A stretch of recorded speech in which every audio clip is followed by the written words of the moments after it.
Hello, everybody, and welcome to the Sorry I Like This podcast. My name is Ezra, and I'm joined, as always, by Caleb. Caleb, how you doing? I'm doing great. I am doing great. I think we're It both has doing been great. a wonderful end to the year and a brand Yes. new year. Like, the holidays have came and went, but I think Ezra and I have waited until we couldn't any longer.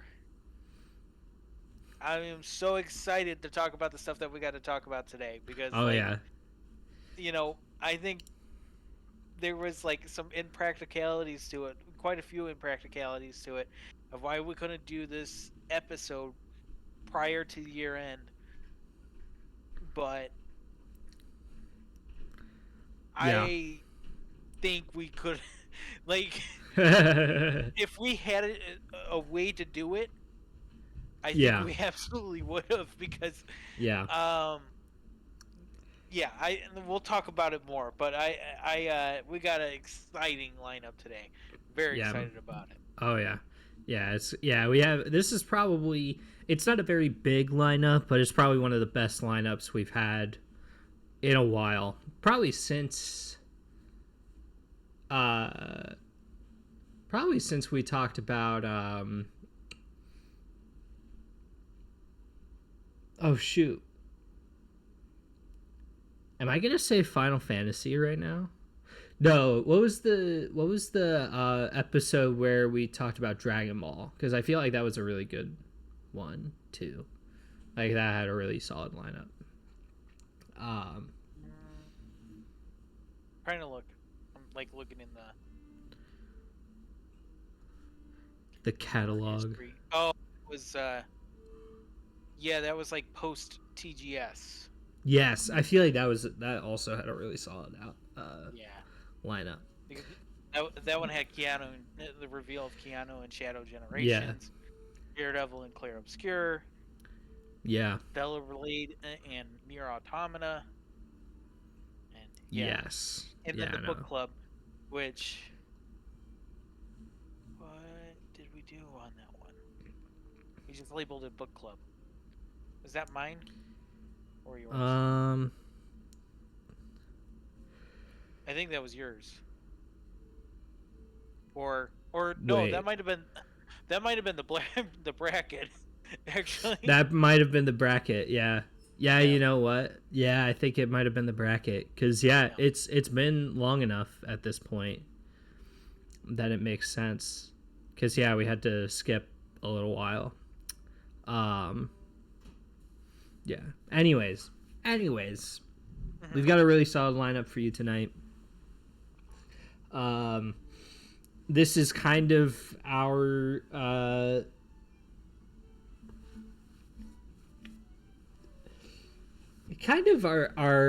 I guess like kind of weird phrasing, but kind of the end of season 1 of the Sorry I Like This podcast in a lot of ways.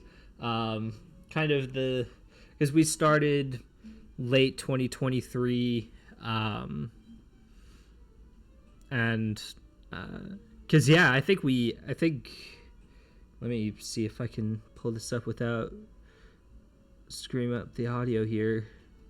Yeah, our first episode was in October of 2023, so this is kind of kind of a longer first season than most, but yeah, it's kind of the end of season 1 before our year in review. We are going to be talking a little bit more about our year in review. How that conversation goes is anybody's guess because we haven't really had it ourselves. And then Caleb has I imagine fairly brief review of something he's been playing, and then we're talking about Assassin's Creed 2 finally, and then Sonic the Hedgehog 3, probably the biggest movie of the year for the two of us. or maybe just for me, right? Because Deadpool and Wolverine maybe kind of I was gonna say, beats that out. I'm like, that's kind of, that's really like, that's a tough question, and maybe it's not a question for today, but it might be Yeah. for the next It's episode. But it's definitely the biggest movie for the podcast this year, absolutely, for yeah. sure. I mean, we did our first book club was on the Knuckles show, so That's right. Oh, that was such a fun one. yeah, Anyways, that was fun. So yeah, and then we're doing year in review, and then yeah, and then Assassin's Creed 2 was the book club, so we have to at least make some progress on the book club tournament that I began and then had to abandon for multiple reasons. to be fair, we had some packed lineups in the Oh past yeah, few. I chose a horrible time for that idea. Let me be honest. I like it though. It's a great idea. No, I think it's a solid idea.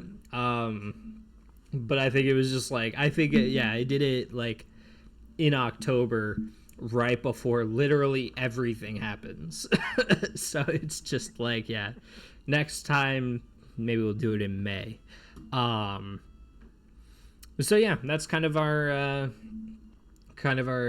run of show. So Caleb, you have a game that you've kind of brought with you.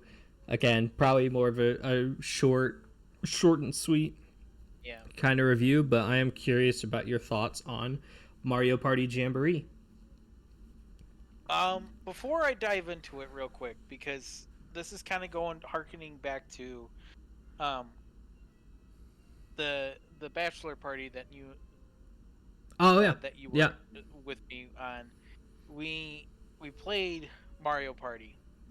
We played Mario Party Superstars. Was that your first time playing Mario Party Superstars? That was my first time playing Mario Party Superstars, and honestly, it had been a really, really, really long time since I played any Mario Party before that. Like, I'm sure I had played, but it had been a really long time. Okay. No worries. I just kind of wanted to know a little bit of background to refresh on this, so that way I kind of know where I'm starting from with this. And a little background for me: I played Mario Party at a friend's house when I was very young. It was one of the ones on the GameCube. I can't tell you which one, because especially in the early years of Nintendo, there was quite a lot of Mario Party. Not early years, but like that generation right there. There was quite a few different Mario Parties, so it's kind of even hard to look at that timeline and be like, oh, it was this exact one. But at least to my knowledge. But so fast forward to the Switch. I have played every single Mario Party on the Switch. Oh wow! I've played Super Mario Party, and then Mario Party Superstars released after that, and then now it's Super Mario Party Jamboree. Yeah. And Super Mario Party, which is the first one that released on the Switch, was I didn't specifically had it, but my sister had it, and we did play it quite a lot, to be honest with you. Honestly, to summarize that for that game, that one's very clunky. I played it a few times, had fun with it, but I also didn't have fun with it. Wait, sorry, which one? Superstars or no? This was Super Mario Party. Super Mario Party. Okay. This was the first one that released on the Switch. Okay. I thought it was like, they did some weird twists in that version of the game that I just didn't like, and if you liked it, that's fine. No big deal. That's just kind of a little bit my background, my critique of it.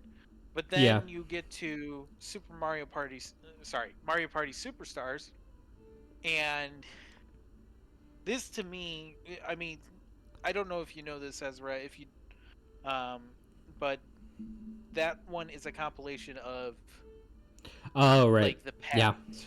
Yeah, You yeah, yeah. know, it's only 4 maps, but it's like the best of the four, and it also has like the best of its mini games in the Yeah, history yeah, of yeah. Mario Party. Yeah. And It's you like a could tell, greatest hits collection, basically. absolutely, you could tell because it's really well balanced. Like the entire Oh, game is okay. well balanced as far in my opinion. Um, when it comes to the mini games, how the pacing is on the boards, how the twists and turns are. Like this, like Super Mario Party, Mario Party Superstars is like the the Mona Lisa of Mario parties. Okay, um, and I'll get further on this in a second, but like it was like to me, I don't think I think we've peaked with Mario Party. Like it's just like there's just not a going to be a better version of this. Yeah. Nowhere to go but down. Right. Mario Party Jamboree is putting its run for its money. Ooh. Okay. It's the Mona Lisa, maybe expanded. if, Like it's not just one portrait, but it's a if whole landscape. if they had a wider canvas for the Mona Lisa. Exactly. That's my best metaphor for it. That's actually I don't want to jump the gun, but that's really funny considering who is in Assassin's Creed 2. Oh yeah, exactly. More on that in a little bit, but Yeah. it's okay. I think this game is kind of. I mean, Mario Party is not like a massive game. Like it's not like even for Mario, it's still not like oh, this is you know Mario Odyssey type of quality. Yeah, You know what I it's mean? Like it's it's like on the bottom rung of even Mario spin-offs in my mind. exactly. Um, Right? so I Cuz mean, yeah. I'm overhyping it, but like at the same time, I feel like it's under the radar. Like it ended up winning Best Family Game if I'm not mistaken. Pretty sure, unless Astrobot won it. I think was Astrobot nominated? Cuz there's your answer. I'm looking it up.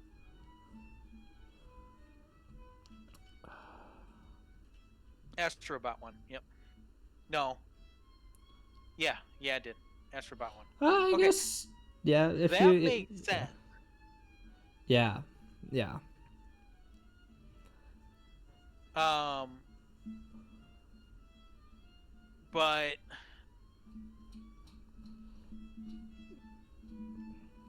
if it wasn't there, it would absolutely win. Like in my eyes, it is to put it in perspective. It has so you know how I said Mario Party Superstars has only 4 maps. Same thing Yeah. as the previous one, right? Yeah, yeah, yeah. So it's kind of like the standard to have 4 maps. That's pretty much about it. Sure. But the thing is,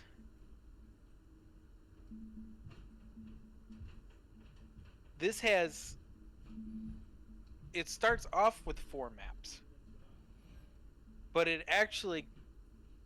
it has 5 and maybe 6 as of what I've played so far.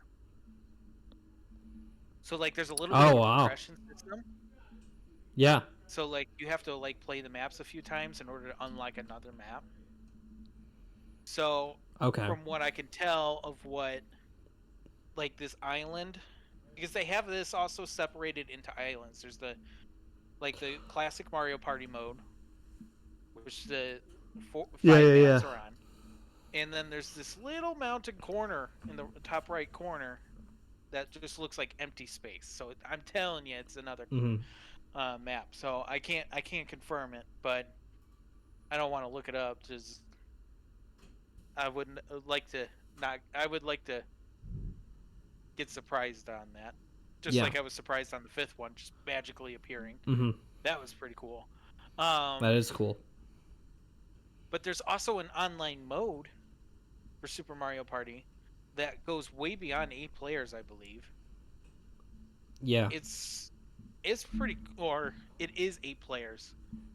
Yeah, I think it is 8 players, but like in the local, it's only 4 players, something like that. Oh, weird. Yeah. Okay. Yeah. Yeah. So Yeah. it's always been 4 players. So it's like that's like they're really expanding on it. There's also like a whole mini game island, which is like you could play all that online too. Like it is much more expanded on. Um,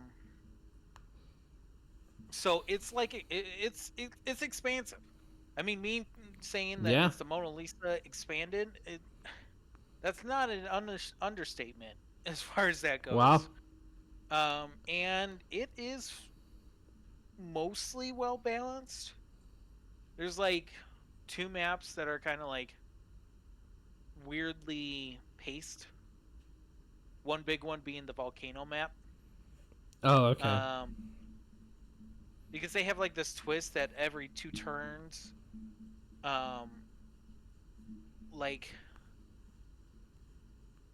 it becomes high tide, so a lot of the board areas becomes blocked off. So really, for 2 turns, you could be stuck going in circles, like I literal see. circles, and not getting anywhere.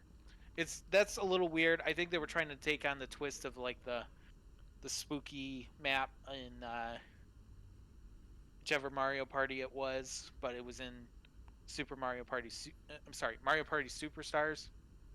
Um, so I think it was taking inspiration off that. That one didn't quite work for me, but I think the mall map is really good. It is like, in my opinion, it is probably the best map I've played. Wow. And that's the spooky one in the last Mario Party Superstars was probably my favorite. This one might edge that up just a little bit more. Now that could be a little bit of recency bias, but I think I play Mario Party very casually all the time. So I think that scale is very warranted. Like I do think that it is a genuine competitor to it. Yeah. Um and yeah, I mean there's some mini games. The biggest gripe I have about the game is that the mini games, when you have motion controls, which I don't Oh, think was in sure. the last one, you have motion controls in the mini games and it's all very clunky. Sometimes you get um I can see that. heavy lagging. Um Sometimes it just won't even register at all. So you're just like you're just like shaking the controller, just hoping for some form of motion. Um, Uh huh. it's a little clunky, and I wonder it's because this is released so close to the Switch 2 release that it might be more formatted for the Switch 2. Oh, that's possible. Because even with the maps, there was like some moments of like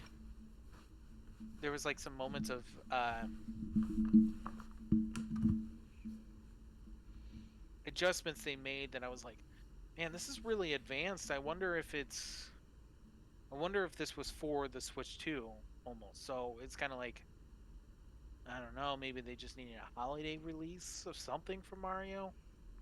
It's very possible. But then again, Mario and Luigi came out as well. Yeah.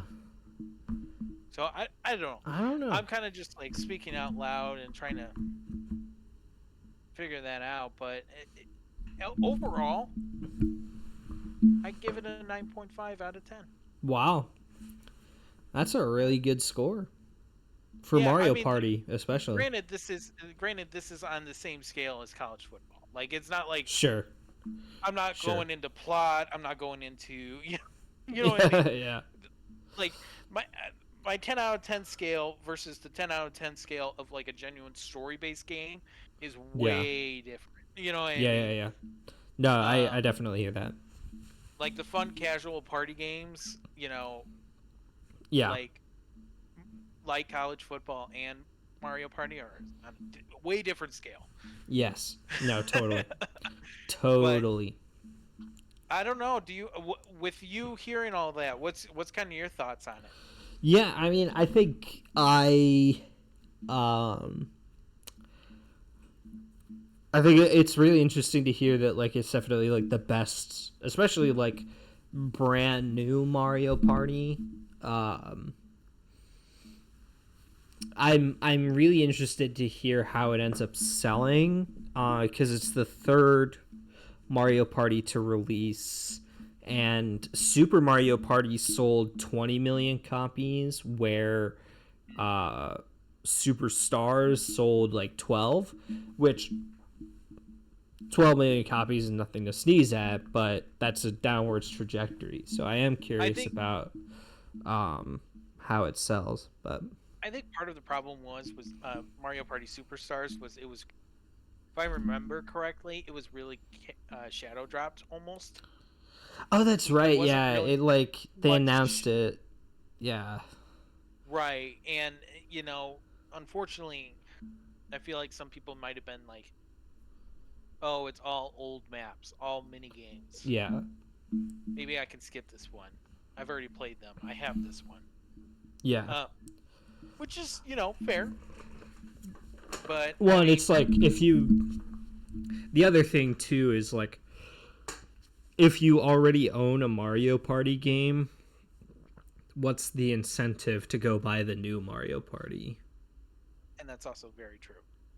Right? Like not to be a hater, but all Mario Party games are kind of like same structure, same ideas, Absolutely. But upgrading them or taking them and changing them or something like that. So and to that end, I mean, I think for me the problem is just like I find myself in so few situations where I'm playing video games with another person at all, let alone party games, right? Like if I'm going to a video game event of some kind, it's usually fighting games, because I think that makes up it's like fighting games and then like other like in-person esports tournaments makes up like the like competition makes up the majority of in-person gaming events. Like Mario Party isn't going to be a part of those things. So right. Yeah, like I find myself in so few situations where like Mario Party is something I'm going to be playing that like it's just not like I view Mario Party almost as like a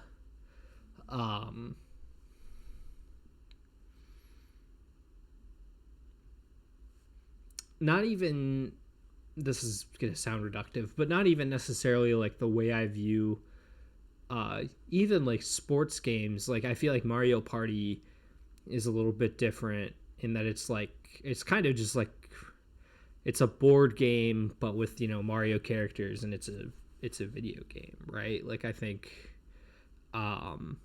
it's much more analogous to like the digital version of like Uno or Monopoly. Right. So yeah, I think but all that said, I think it is super interesting to hear that it does like carve its own niche and does a really good job of like differentiating itself, especially because like Superstars made such a I feel like it had like a really good impression of like, oh, like here's not just what's old is new again, but also like this is the best version of the systems that are in place. So yeah, I mean, hey, Mario Party is always going to be a thing, and I'm glad that if it's going to be a thing, I'm glad that it's good. Yeah. So, yeah. That's all I got. Okay.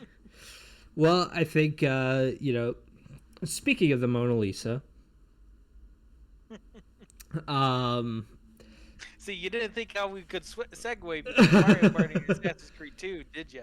I had, you said the Mona Lisa, and I was like, wait, did Leonardo da Vinci paint that? Was that da Vinci or was that somebody else? So I had to look it up before I spread more misinformation. But yeah, the book club was Assassin's Creed 2. Um, so I played it. I played it kind of over the course of like a couple of months. I had like some games to review. I had some other stuff to do. Um, so yeah, I mean, Caleb, you assigned this game to me. Mm-hmm. Is it safe to say AC2 is still your favorite of the Assassin's Creeds? Well, my favorite is this is the hottest. This is a hot take. My actual favorites are not the favorites among the fandom. Let's just put it that Oh, way. okay. Okay. Like, I mean, they're one is high caliber, and then the other is like severely underrated. But my favorite is actually, uh, and I feel like I'll catch heat for this, but Assassin's Creed 3, Oh, okay. Yeah, yeah, yeah, yeah, yeah. I think you've and told me then this. and then Excuse me. Unity. Despite all its bugs and problems, Yeah. Unity I think is a very solid U- Assassin's Creed game. Unity was the But one right after Black Flag, right? correct, Okay. yes. Yeah, yeah, yeah. Um, and Assassin's Creed 2 is regarded as like the standard. Oh, okay. Okay. Like Assassin's Creed 2 is great. Like I put it at my number 3 slot. Like it is a Sure. great game. So I Yeah, if you're yeah, gonna yeah. play any Assassin's Creed, Assassin's Creed 2 is kind of the way to get introduced to the franchise. It's the one you start with. Okay, yeah, Right. that makes sense. That makes sense. Kind of like how a lot of people would say, like, yeah, like start with Final Fantasy 10, right? Or Right. Final Fantasy 7 or something like that. Mm-hmm. I think like people say like with Final Fantasy, I think people say like 6, 7, and 10. Mm-hmm. Maybe. Maybe 9. Yeah, 9. Yeah, yeah, yeah. It's like 6, 7, 9, and 10, which is funny because you just skip 8. Anyways, yeah. So I think I think what you just said actually really rings true for me because when I was playing it, I mean from the word go basically. Um, when I was playing it, I was like, "Oh, this is I'm not like I'm clearly not playing like the newest, most refined version of these mechanics, right? Like of these systems of this um style of game.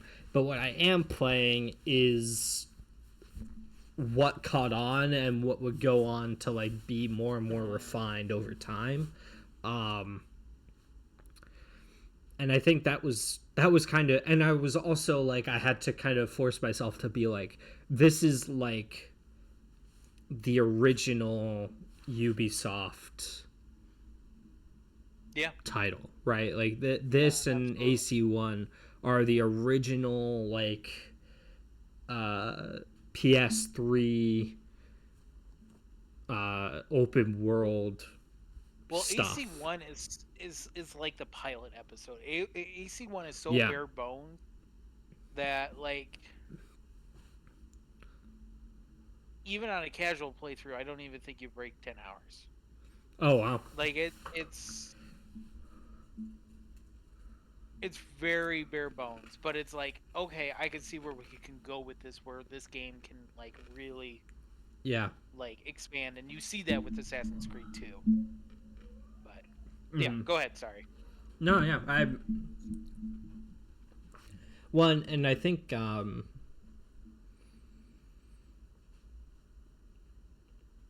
yeah, I mean, I guess um hopping into the weeds a little bit. I mean, that was maybe the most PS3 a video game has felt in a very long time for me.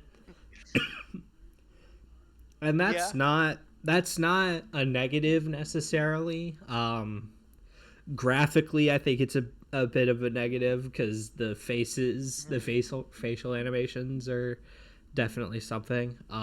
But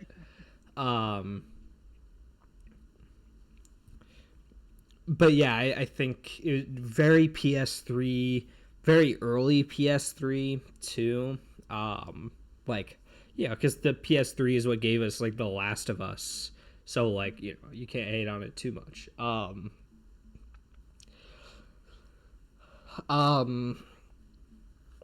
Roger Craig Smith as Ezio is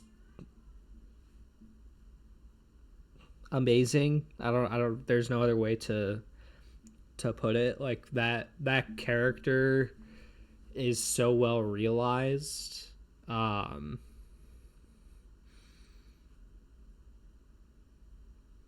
like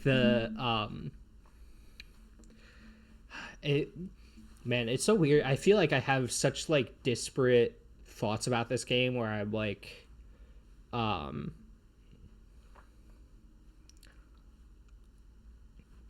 like, oh, I liked this, I liked this, I liked that, and then like my dislikes are all very focused of the where I'm like, oh, I have like problems like here and here and here, but all the stuff I like about it is like different in different like places. I don't know if that makes any sense.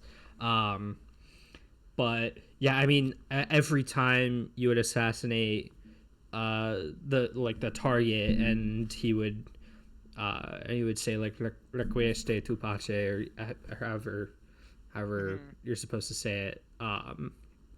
Like I was like, oh, like 10 out of 10. Like the game never feels better than right after you've killed the exact person you need to kill.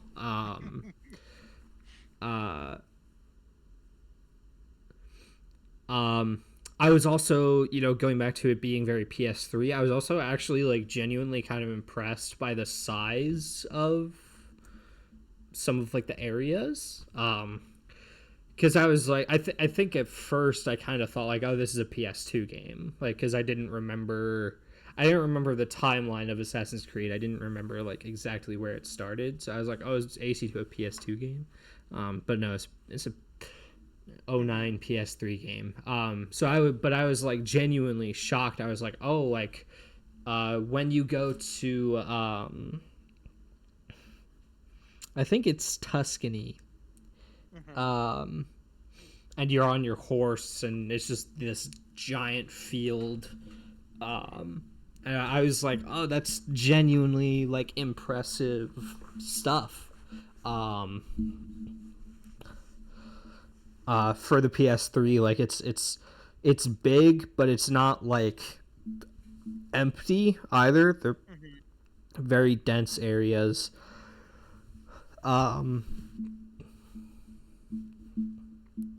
What else?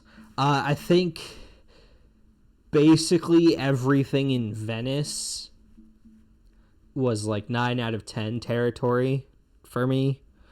At least like from a story set piece standpoint. Like,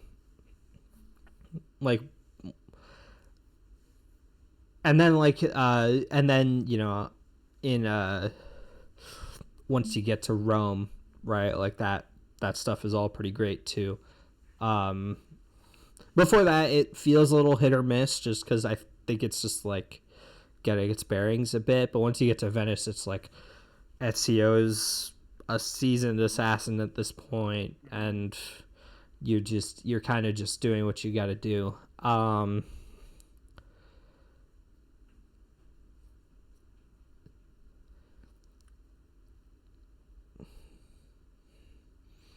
Yeah, I mean, Caleb, I before I get into maybe even more like maybe some more like criticisms. I mean, what do you think of Assassin's Creed 2? I'm curious that you told me why you gave it to me. I'm curious about what you actually think of the game.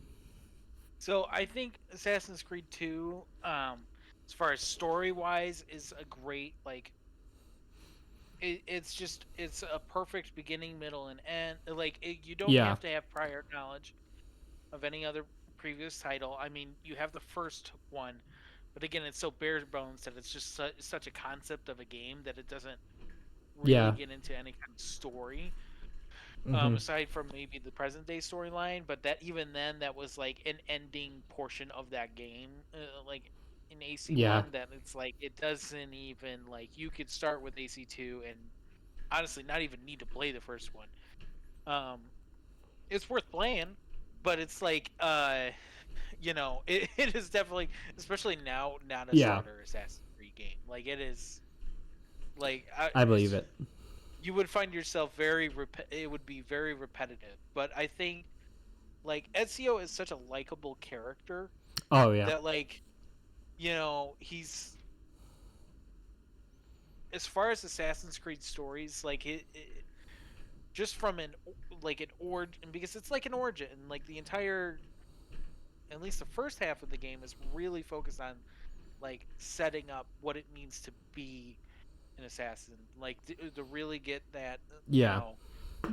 um I think it's got a great prologue to it. The um like I think there are there are many memorable moments in AC2 for me that I like. Really, the reason why I wanted you to play it was really because of the story. Yeah. Like, if it was like, I'm like, I don't know if you would go further on within the franchise. And honestly, you don't need to play them all. But the thing is, I haven't played them all. But the fact is, like, you know, as far as what Assassin's Creed stories should be and always should be, is what Assassin's Creed 2 does. Yeah. Yeah. Um, That makes a lot of sense. and so I wanted to like show you what it is, because like, so I guess maybe this is more of like a like self-satisfaction type thing for me, because at Sure. the same time, like, I look at these modern day Assassin's Creed games and I like go on tangents. I Yeah. Yeah. lose Yeah. my Yeah. mind. And you know part of the reason is because they've gone so astray from what Yeah. I think the charms were of those earlier games. Like you Yeah. even talked about like the the maps are so well crafted, Yeah. with given a feel that it is expansive, but yet everything is filled. It's like I can't replicate exactly what you said, but it's exactly that. When you get into the later Assassin's Creed games, especially post Origins, it is this massive map that like Yeah. has a lot of dead space, and they change up the format of it to adapt to a different type of structure of a game that I just couldn't get on board with. Yeah. So, Sure. but like the crafting of it is like what that's I guess that's basically why I had to play Assassin's Creed 2. Was just Sure. like, this is what an Assassin's Creed game, Assassin's Creed story and game should be. Not saying that it has to be exactly that every time. I'm not saying that, because there have been plenty games that have broken that formula, changed the formula. Yeah. The but because Assassin's Creed 3 it has some differences to it. Like it that I really love, but like it's not exactly the same as 2. Yeah. So Yeah. I guess that was kind of my point, was I kind of wanted you to see what it should be, Sure. and maybe what maybe these games need to get back to. Yeah. Well, that's kind of like, you mentioned like, oh, will I go further with the series? And I was thinking about it, and I was kind of like, I don't really have like a strong desire to be like, I'm gonna go through the entire series now. I'm gonna like go play every Assassin's Creed game that's good, or whatever. But at the same time, if you played Assassin's Creed Shadows and you were like, hey Ezra, this is awesome, I would be a lot more likely now to be like, oh yeah, like, oh, if Caleb says that this is an awesome Assassin's Creed game, then sure, right? Because now I kind of know like what it means to be a good Assassin's Creed game. Because I think like there was a lot of stuff that like I wasn't a super big fan of. Like I think the parkour, it was definitely like, okay, this is like a very early version of the parkour. It doesn't like work perfectly. It wasn't like horrible, but it was just like I got like stuck on. I like ran up too many walls I didn't mean to run up. Right, like that kind of thing happened too often. I also think like the way it handled like this is maybe gonna sound kind of nitpicky, but the way that like the anonymous and notorious systems, the way that interacted with like story missions and stuff was kind of weird. Because like I felt like I was like, it sometimes was like, am I supposed to be fighting the guards of the city right now, even though I'm like, we're like theoretically chill, right? Like that kind of thing happened a few times. Trying to think, there were a few missions, like specific missions, that I was like, this is trash. Like the one where the guy is on the ship. I guess that doesn't really narrow it down, but I think it's one of the DLC ones where the I never played the DLC. Oh, you never played AC2's DLC? Ooh. No, I don't think so. Interesting. I played Unity's DLC. Well, so but this was back before I knew DLCs were a thing. Yeah. Well, so AC2. What version of AC2 did you play? Base, like back, like the original, back when it first released. Yep. Okay. Yeah. Wow. Yeah. So so I was actually curious about this, because I like looked up, well, so when I was like early on, I was like, oh, I'm curious about like how far in I am, how much longer I have to go, because it says How Long to Beat says 20 hours, but that can, for me, that could easily be 15, right? Like, who knows? Not that I'm super good at video games. I'm just so a lot of people beat Final Fantasy VII Remake in 40 hours. I beat it in 39 or in 29. So, anyways, I was looking at that and I saw a guide that was like, oh, there are like these two sequences between, I think it's like 11 and 14 or so. No. Yeah, 11 and 14 that like that you do after because they're DLC. And I was like, oh, interesting. I'll have to like look out for that. Because I wasn't necessarily planning on playing any like expansion content or anything like that. I was like, oh, I'll play the main story. But in the PS5 release of Assassin's Creed 2, the DLCs are actually like baked into the story, so you just go through them as if they are part of the main campaign, right? They just don't. It doesn't even really differentiate them. Okay. That would make sense. Yeah. One of the missions in the DLC, there's this guy on a ship, and it's like kill him without getting noticed, or without getting like alerting the guards, basically. And that one, it was garbage. It was bad.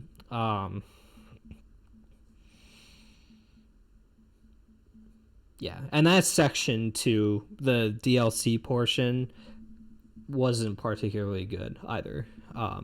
It kind of interrupts the flow a little bit. I can imagine that, because like, maybe that's like kind of me. Like, Assassin's Creed 2 is really well paced. Yeah. As a base story, that I'm like, ooh. It's like it makes sense, because like where AC2 ends and like where the next one picks up, AC Brotherhood, which is like part 2 of Ezio's story, it's like immediately after. So it's like, how can you do DLC? You know what I mean? Like, after that. So that was one of my biggest questions. So, but I will say, and you can continue, but I will say, as far as following up, if you ever want to follow up, Assassin's Creed Brotherhood is really great. It's like just on par with Assassin's Creed 2, and it's a shorter game. Because it was just meant to be a just smaller title. Yeah. So, and then Revelations is good, but you know. And those are all part of the Ezio collection, right? Yeah. Yep. Yeah.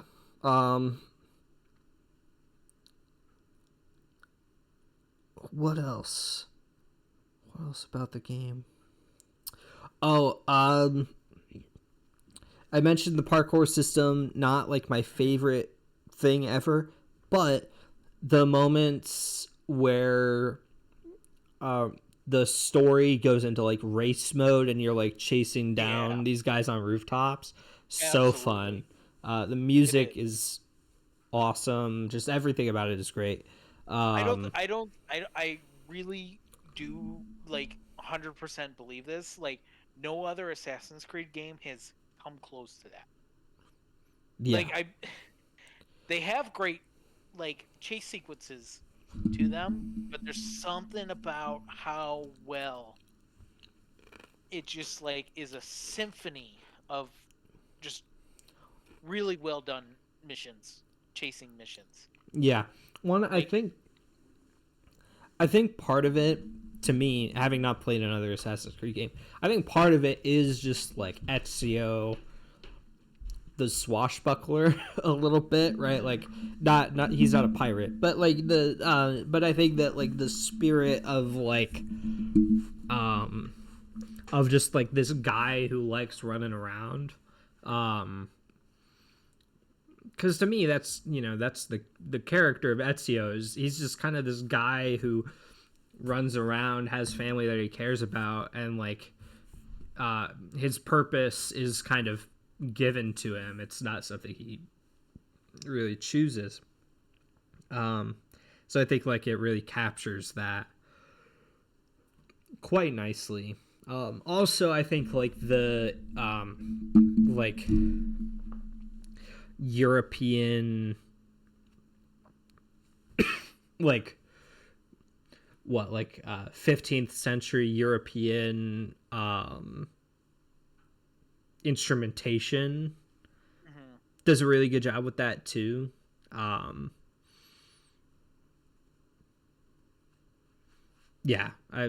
Just it's just magic.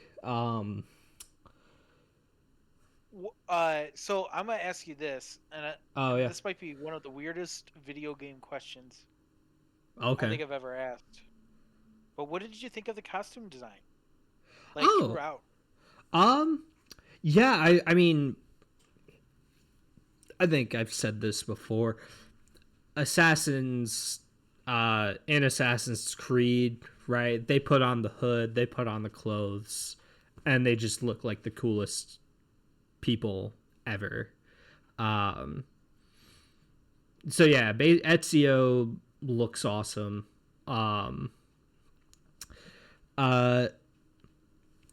As somebody who is not really like versed in like historical attire and stuff, I think I think people looked cool. I was thankfully I was able to like distinguish characters from one another, which is nice, like main characters. Side characters is kind of blended in together a little bit, but like Da Vinci has a very distinct look. Uncle Mario looks different, which I loved. The "It's a Me Mario," that was great. I forgot about that. Yeah. That was so fun. I was like, oh, this is back when video games weren't afraid to acknowledge that they were video games. Yeah.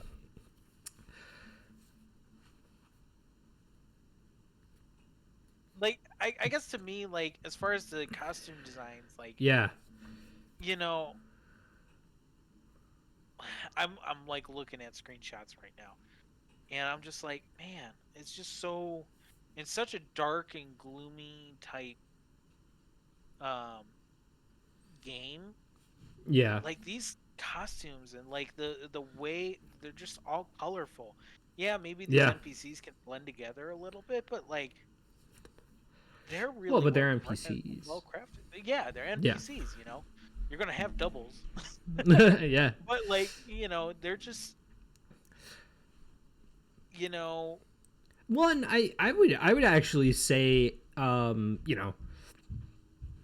Assassin's Creed is a series about people who like their whole job is killing people, so it's gonna be a little dark, but I would say Assassin's Creed 2 it actually wasn't like gloomy.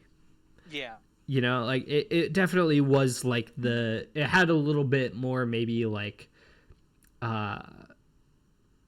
spirit of adventure to it than I was expecting, for sure. I will also say I understand, like it all made sense when it was happening, but I will say when Ezio gets the assassin clothes, it feels very random. Because his dad is he's locked up and he's like, go to my like secret area in my office or whatever, and it's just like in a chest, and then Ezio like picks up the clothes and then immediately changes into them, and that's it. um that was Yeah, like, well, that's just the. I would say that's probably the creators just being too afraid of going too long without actually like yeah, I getting guess in the I Assassin's yeah, Creed clothes, because in the first Assassin's Creed game, that's all you're wearing. yeah, no, You know what that's I fair. mean? Yeah, I to me it's just like I would have liked it to be a bit of a bigger moment. um And they do better with that later on when they do different characters and stuff. sure, That is one thing that they do better on, but at the same time, that's what kind of got rid of the hood. that's fair, um, that's fair. so it's a catch-22. Yeah, it's hard, it's hard. I understand. I think too I'm a bit ruined by the Assassin's Creed movie, because I did go see that Oh yeah, yeah. when it came out. um and my my main like critique of it was like, yeah, it takes itself too seriously and it's too convoluted, but like, isn't that every video game story? Mm-hmm. That was kind of my the main thing I said by about that. But like, kind of the I think kind of the thing about Assassin's Creed the movie is that it treats like everything as like this giant moment, right? Like as this like look at how epic this thing you're seeing on screen is, and it's like, okay, like he did a backflip. Let's calm down. Um, um, but yeah. Anyways, but I agree. I think the costumes were really cool. And again, it was cool that like, in terms of like the main characters, like the allies, especially when they show up all together at the end, it's like, oh, I know who each of you are. I might not be able to remember your names, but like, Mm-hmm. I can tell who you are based on like your costume, and like, oh, you're the courtesan who helped me at the very beginning of the game, right? Or you're the ally from Tuscany, or whatever.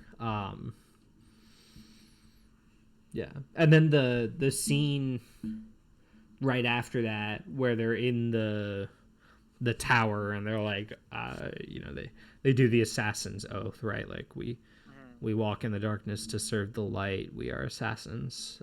That was great.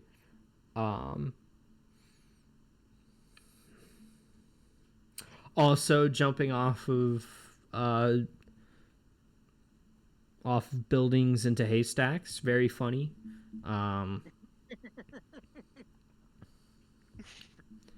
Like, I know It's like it's series tradition, so it but it is is serious funny. tradition. It's like you can't get rid of it.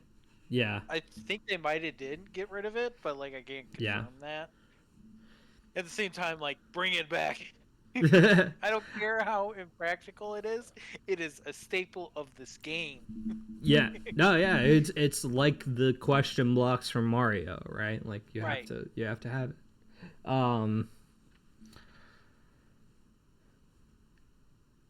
Oh shoot, Or I like feel like the there was victory fanfare from Final Fantasy. Like, exactly. yeah. I'm trying to think of. I mean, jump in if you have any like questions or thoughts or anything like that. Well, I gotta ask, what was your overall rating? Okay, so in turn, I guess like on the, I guess I'll try to like make this relative. If on the Ezra scale, let's say,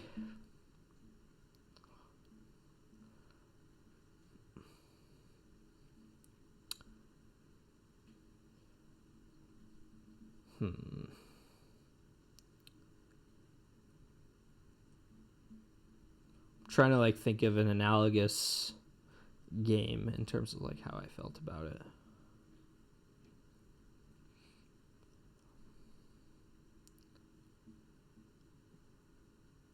I guess I would say I would give Assassin's Creed 2 like a 7.5. Okay, A like a 7.5. 7.5. Okay. Yeah. Um I think that yeah, there's a lot to like.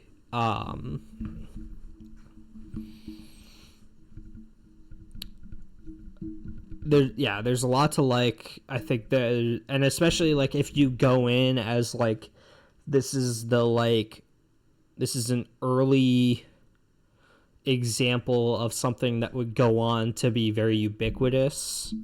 Um, because it's kind of like going back. This came out before like um, Breath of the Wild. This came out before. I mean, it was years and years before all of that, right? Like the I think open it came world. out even before Skyrim. Yeah, exactly. It came out before Skyrim. Came out before Witcher 3, right? Like these are all, um, right. And nowadays, like you see Ubisoft open world, and you're like, oh, another one of those, right? Like so like, but Assassin's Creed 2 predates most of that. Like it kind of wrote the book on a lot of that stuff, right? And it was all brand new when it first came out, so it was kind of, um, so I think it's kind of like if you go in with that mindset of like, oh, I'm playing history a little bit, like not just European history, but video game history too. I think that's a really good mindset because it's like, oh, I was able to appreciate that a lot more. Um, so yeah, that's a 7.5. I think like I really liked the story and the um let me say this. I cannot in good conscience say I liked the like everything with like the humans and then like the predecessors or whatever. Like I can't like say I liked that stuff because it's obviously like it all like ties together and whatever. Like I don't know what they were planning to do or would go on to do with that. I imagine they abandoned it sometime around Origins and then picked it back up when Syndicate came out. Um, but I really liked the story of Ezio. Um, Even though it felt a little bit like there was some stuff missing. Um, but that's not. But that's a minor thing. Um, but yeah, I think a 7.5. Give it. Uh, I think it's one of those games where it's like I would love to like put the modern refinements onto Assassin's Creed 2 and see how it goes. Just because like imagine Assassin's Creed 2 with like more polished parkour, more polished combat. Because I wasn't like a big fan of the combat either. Like assassinating guys, pretty fun. Right. But like when you square up, it's like okay, this is a little underbaked. But yeah, Yeah. yeah. Those are my thoughts. What would you rate Assassin's Creed 2 out of 10 or whatever scale you want to give it? Back when I was playing it, definitely a 9. Like Okay. PS3 era. Yeah. Mm, I don't think it changes much in the scale. Sure. Other than I would say it's probably an 8.5.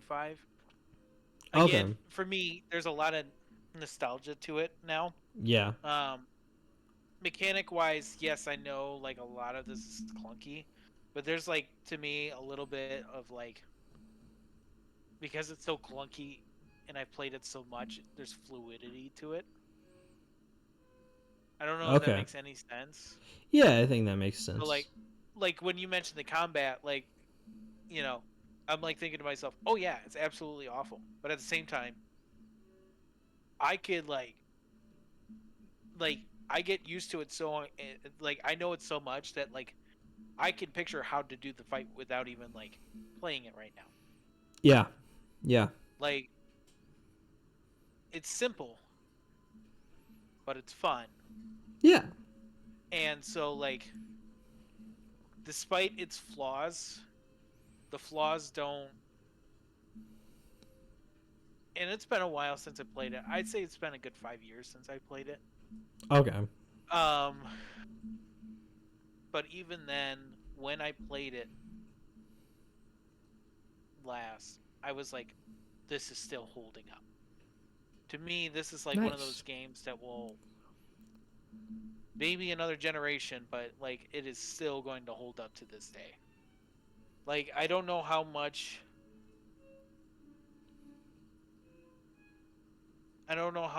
it's really aged, Sure.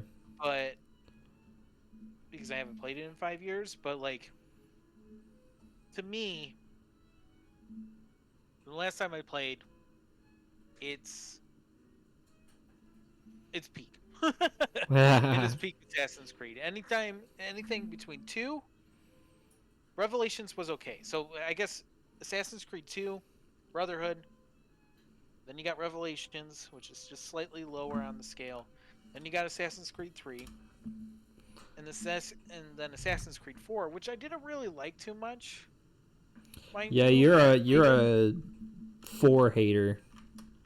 I get a little bit more nostalgia for it now that it's later. Sure. But again, that goes into the debate of me. It's not an Assassin's Creed game; it's a Pirates game. And as a Pirates game, it is 10 out of 10. As an Assassin's Creed game, it is not like an Assassin's Creed game. It would be like a 5. I don't know if that makes any sense, but like, yeah, Yeah. I mean, I could go on a tangent on that, and one of these days I will on this podcast. But Sure. like, so it's Assassin's Creed 2, Brotherhood, Revelations, 3, which is peak again. Then you got Assassin's Creed 4, and then you got Unity, which to me is peak again. And then you Yeah. got Syndicate that was and Wait, what was oh, I the forgot one. There was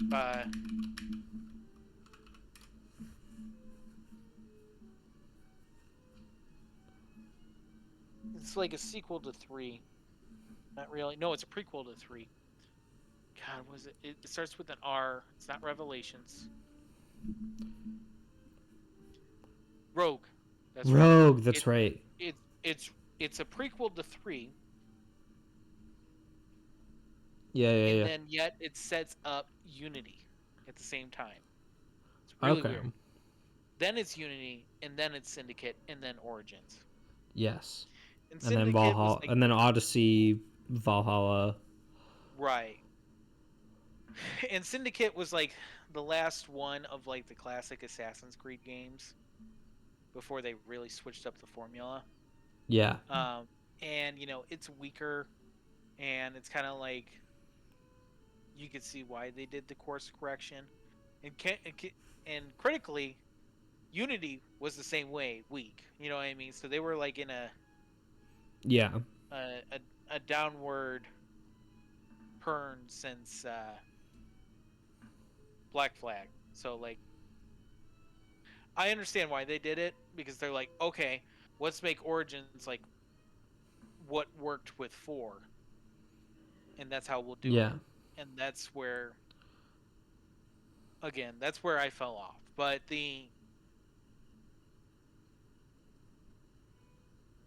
this era, it's 2 is the start of this era, and maybe I'm just blinded and like I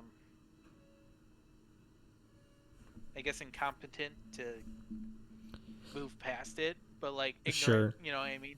But like, yeah, I mean, if you're gonna play this one, I'm glad you played this. Like, if you're gonna play the Yeah. series, I'm glad you played this one. Sure. Granted, That I made makes you play sense. this one, but You didn't make me. I chose it. that's true. I could have played Batman. I could have played what was the other one? Star Wars. Oh yeah, Star Wars. Yeah. Yeah. But yeah, I was like, oh, I want to finally check out an Assassin's Creed game. So yeah, I mean, I think that basically wraps up AC2. And we'll get to the next book club. Well, so I should mention we're going to resume new book clubs after the year in review. Yeah, we're gonna try to do more of the tournament bracket today, but we'll probably not. We probably won't select a book club today, unless we have time. But then we won't like formally resume it until after the year in review, and then next season, we will probably end new book club submissions after probably like around October, just so like we're not like panicking and we have book clubs to do like while literally everything is happening, right? So yeah, cool. Well, I think we are ready to talk about the big one, the big boy. So the night after we recorded our last podcast, we both drove to Findlay, Ohio to see Sonic the Hedgehog 3 on release night. And Caleb can attest, I had a wonderful, magical experience. Oh, it was great. It was great. I have since seen it. I've seen it 2 times since then. Only So I've two? seen it only 2. Wait, I've been too busy. I've been too busy. 2 additional times? 2 additional times. Yeah. So I've seen it okay, 3 times so total. You've seen it 3 times. Okay. I've seen it 3 times total. Granted, to put it in perspective, we had the holidays. Yeah. Like, this came out on the 21st? It came out on the 20th. We saw it on the 19th. Oh, yeah. Okay. So it came out on the 19th. I mean, we watched it on the 19th. It is January 3rd. Yeah. So to put it in perspective, I mean, that's not like that is like, I would say on par for what I would expect from your reaction. Like, if not more. I mean, But honestly, understand that, like, you were pretty busy, and so was I. So honestly, I would have gone to see it a lot more, except I was busy, and I honestly would have gone to see it today, but I had to work, and I wasn't confident I would be able to like go see it between work and when we were supposed to start. So I was like, darn. But yeah, and I would go see it after, but I have to wake up to take my parents to the airport. So yeah. Anyways, yeah, I've seen it. I haven't seen it as much as I would like to, but you know, once it comes out on digital, it'll basically be like on repeat. So you know, I'll make up for it in that. Yeah, which is very soon. Yeah, it's coming out in like January, like January late 20th. January. Yeah, Exactly it's crazy. a month. Yeah, Which is like weird. Yeah, I mean that to me is, again, that's going into the direct to streaming debate and everything. But Yeah. for Well, me, yeah, it's just yeah. I'll take it. I will probably still. I would at least like to watch it one more time in the theaters before I That's fair. get it on digital. That's fair. Yeah. Um so yeah, I mean we both loved it. I don't think Mm-hmm. it's hard to say. Uh full spoilers. Um Yeah, I would. we Yeah, at this point, I should say. definitely. Um like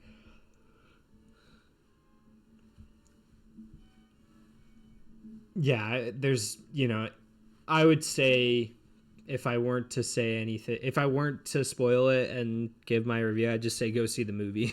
Like I don't know. If you saw the first two especially, like just go see this movie. Um so yeah, I mean,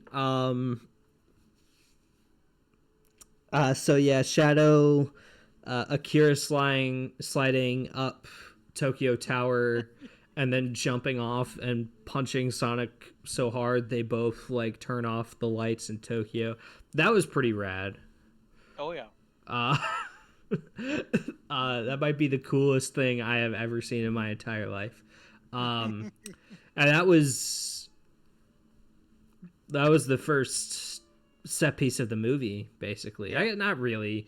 Shadow breaking out of Prison Island was the first set piece of the movie, which that was funny. I don't know if you remember when we were first watching the movie when it showed Prison Island. I was kind of freaking out because I wasn't sure they were gonna call it Prison Island.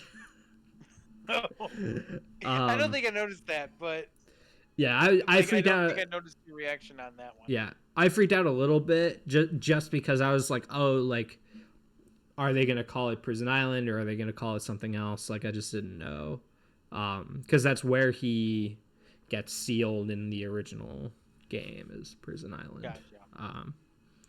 Which in the games they never quite make that clear, like how he ended up there, because he like um in the games like Maria sends him to Earth, but like it's never clear like who, like Mm-hmm. did Gerald find him and then like experiment on him while he was in prison, or Right. like it's not clear what happens in the games. It's like, oh, he was never in space to begin with, so he's just sealed away. Mm-hmm. um Yeah, but that's fair. yeah, anyways, yeah, I mean, I guess we could go chronologically. I guess that probably makes the most sense. So Shadow breaks out of Prison Island. Kind of a solid mix of like, oh, this is like comical and like Shadow is also really Mm-hmm. terrifying in that scene. Um, he doesn't talk. He doesn't say anything. Oh yeah. Uh, we do get Maria playing Live and Learn on the like an acoustic I, guitar. I gotta play it on the podcast. I don't know if we can keep this or not, but I'm gonna do it anyways. I actually have it pulled up. I think. Hold on one second. It's here's- Wait, are you playing like the soundtrack? I don't think it's on the soundtrack. I'm gonna play a clip from from a TikTok.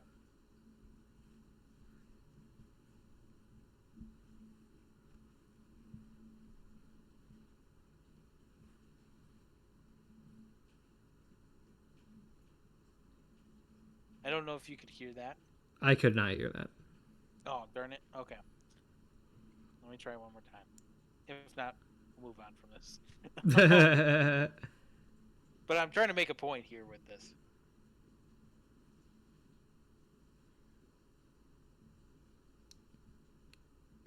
You're not coming through. Okay, never mind. Copyright gods blocking against me on this one. But I'm like I have my thing up to the mic, so I don't know what's going Yeah. on with that. But so point being, it's just like it's this moment. I think this is the that moment in the movie for me was like, okay, we're going to be doing this right. Like, Yeah. to me, like, you see this in you see it in the trailers, and it's like, man, this looks awesome. It looks great. It's like totally what I wanted it to be. But like the heart of the movie, the Yeah. thing that you wanted to hit home the most, They got it. hit right there. The moment you hear that acoustic version of it, it's like, yes, is this a popular song from Sonic Adventure 2? Absolutely. Was it a meaningful moment in Sonic Adventure 2? Also, absolutely. Yeah. But Well, and this, yeah, yeah, on yeah. a Go ahead. cinematic level of where you're crafting the story, the heart of this, you know, Yeah. the heart of this, and bringing back a nostalgic song, but under a new context. Yeah. I think that's absolutely perfect. I can't even put into words to describe how well that was, Yeah. like, of an idea. Like the sorry. The like, I can't even put that into words. You know, the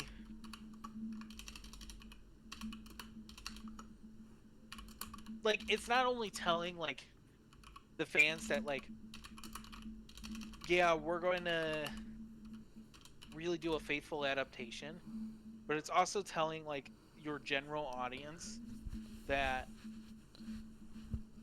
the first two Sonic movies, great, fun family films, Yeah. but this one we're going to take ourselves a little bit more serious with. Well, in this one, we are taking the thematic structure of the source material and melding it um, with the thematic essence of the movie trilogy, right? Because like because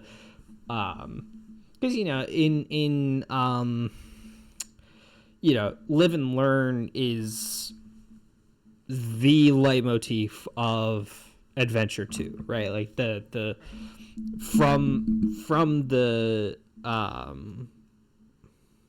from like the opening cutscene, right, where it's Right. just Shadow and Sonic running at each other. um Live and Learn plays on the title screen, right? Like the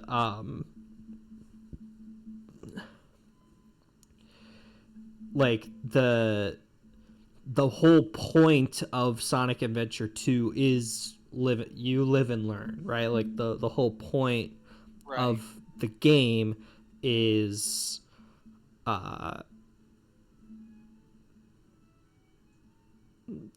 the whole point of Shadow's story is that he learns what he needs to do by living, right? Like that's kind of the whole point. And so like taking that and adapting it to the movie universe was like the main goal of this movie, I think, like the main kind of thing they had to do.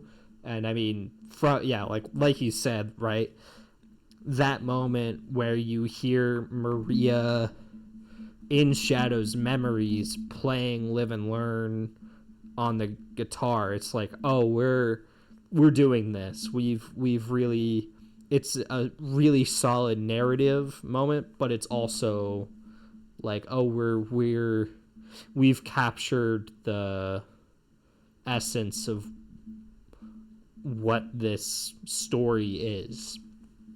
And Yeah. and I don't even think we've touched on this just yet.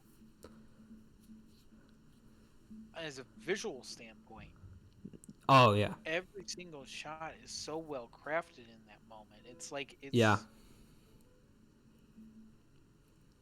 Yeah. it is like the cut between Shadow to Maria playing the guitar to the moment where Shadow and Maria are outside of the base, like those like small rapid fire cuts. Yeah. And then like Small the but shot of his hand, steady enough. right? Right, exactly. Yeah, it's just all steady enough just to hit home that heart, like of what Yeah. this movie is going to be about. Like that, it is probably like I know like you and I were like in that moment of like, oh man, they're actually going to pull this off. But like to Yeah. me, there are a lot of great moments in this movie, but that right there is probably up there as my favorite. Yeah. Like up there as far as my favorite moments. Yeah. Granted, the the entire section where Sonic and Shadow are fighting in the beginning too is like Oh yeah. also like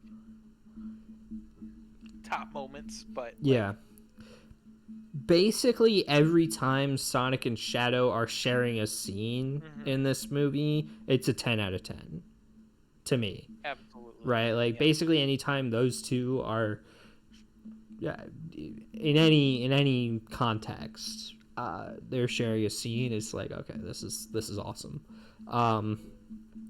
But yeah, Shadow breaks out. We get this sick shot. It was in the trailers, but the sick shot where he's running to Tokyo. He's skating to Tokyo. And then instantly cut to the title the title screen. What's the title card, I guess.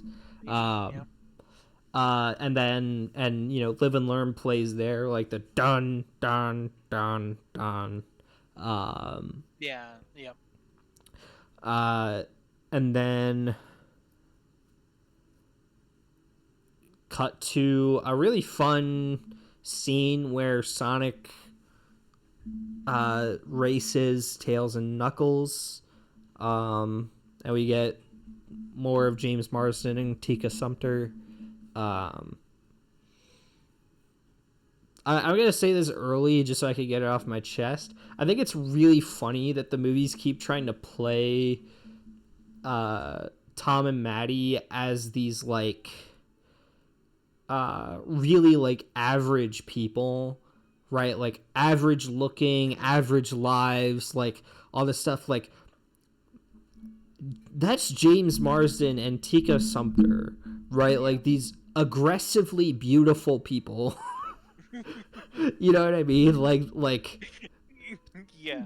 Tika Sumpter especially, like there's this weird moment where they play it like Kristen Ritter's character is more attractive than Tika Sumpter, and it's like, what are we talking? Yeah, I remember that. I forgot about that. What it's like, what are we doing? And they do it in the last movie too, where they're like James Marsden is played as like somehow less ripped than Shamar Moore, which probably technically sure, but like still like what are we doing here?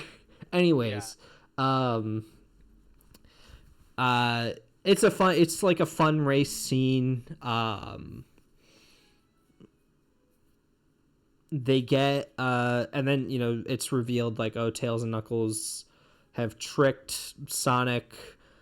We get the fun we get the victory fanfare, the like da da da da da da da da da da da, that stuff with the sign rolling around too. That was cool. Yeah, that was cool. And then we get like the reveal, like, oh, it's Sonic's Earth Day, right? It's his for the anniversary of the day he came to Earth. It's not clear if it's the anniversary of the day he was like discovered by them or the day he actually arrived. It's not exactly clear. I think the only thing that makes it clear is the fact that they're like right at his old cave. Oh, sure. And that maybe implies that it's like when he actually came to Earth.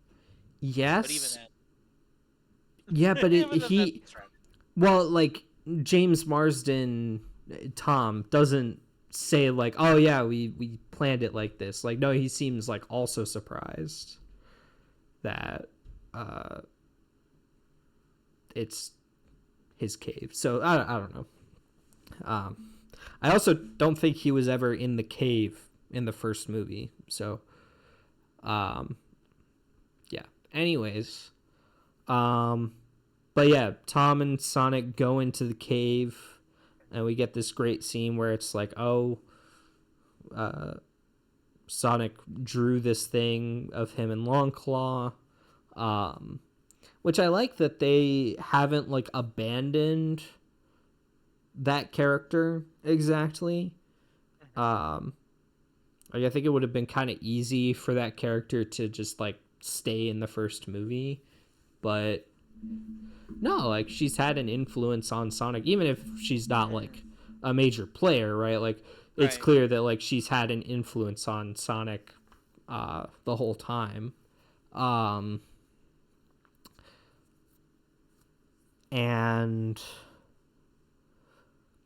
we get this great moment where Sonic's like, I don't know what I'd be without you. I'd probably be a totally different hedgehog, and it immediately cuts to Shadow in Tokyo. That was so good. Yeah, so good. I mean, this movie nailed like you said, like the cinematic elements. It just like it was spectacular in a lot of those moments. Like the editing in this movie was off the chain.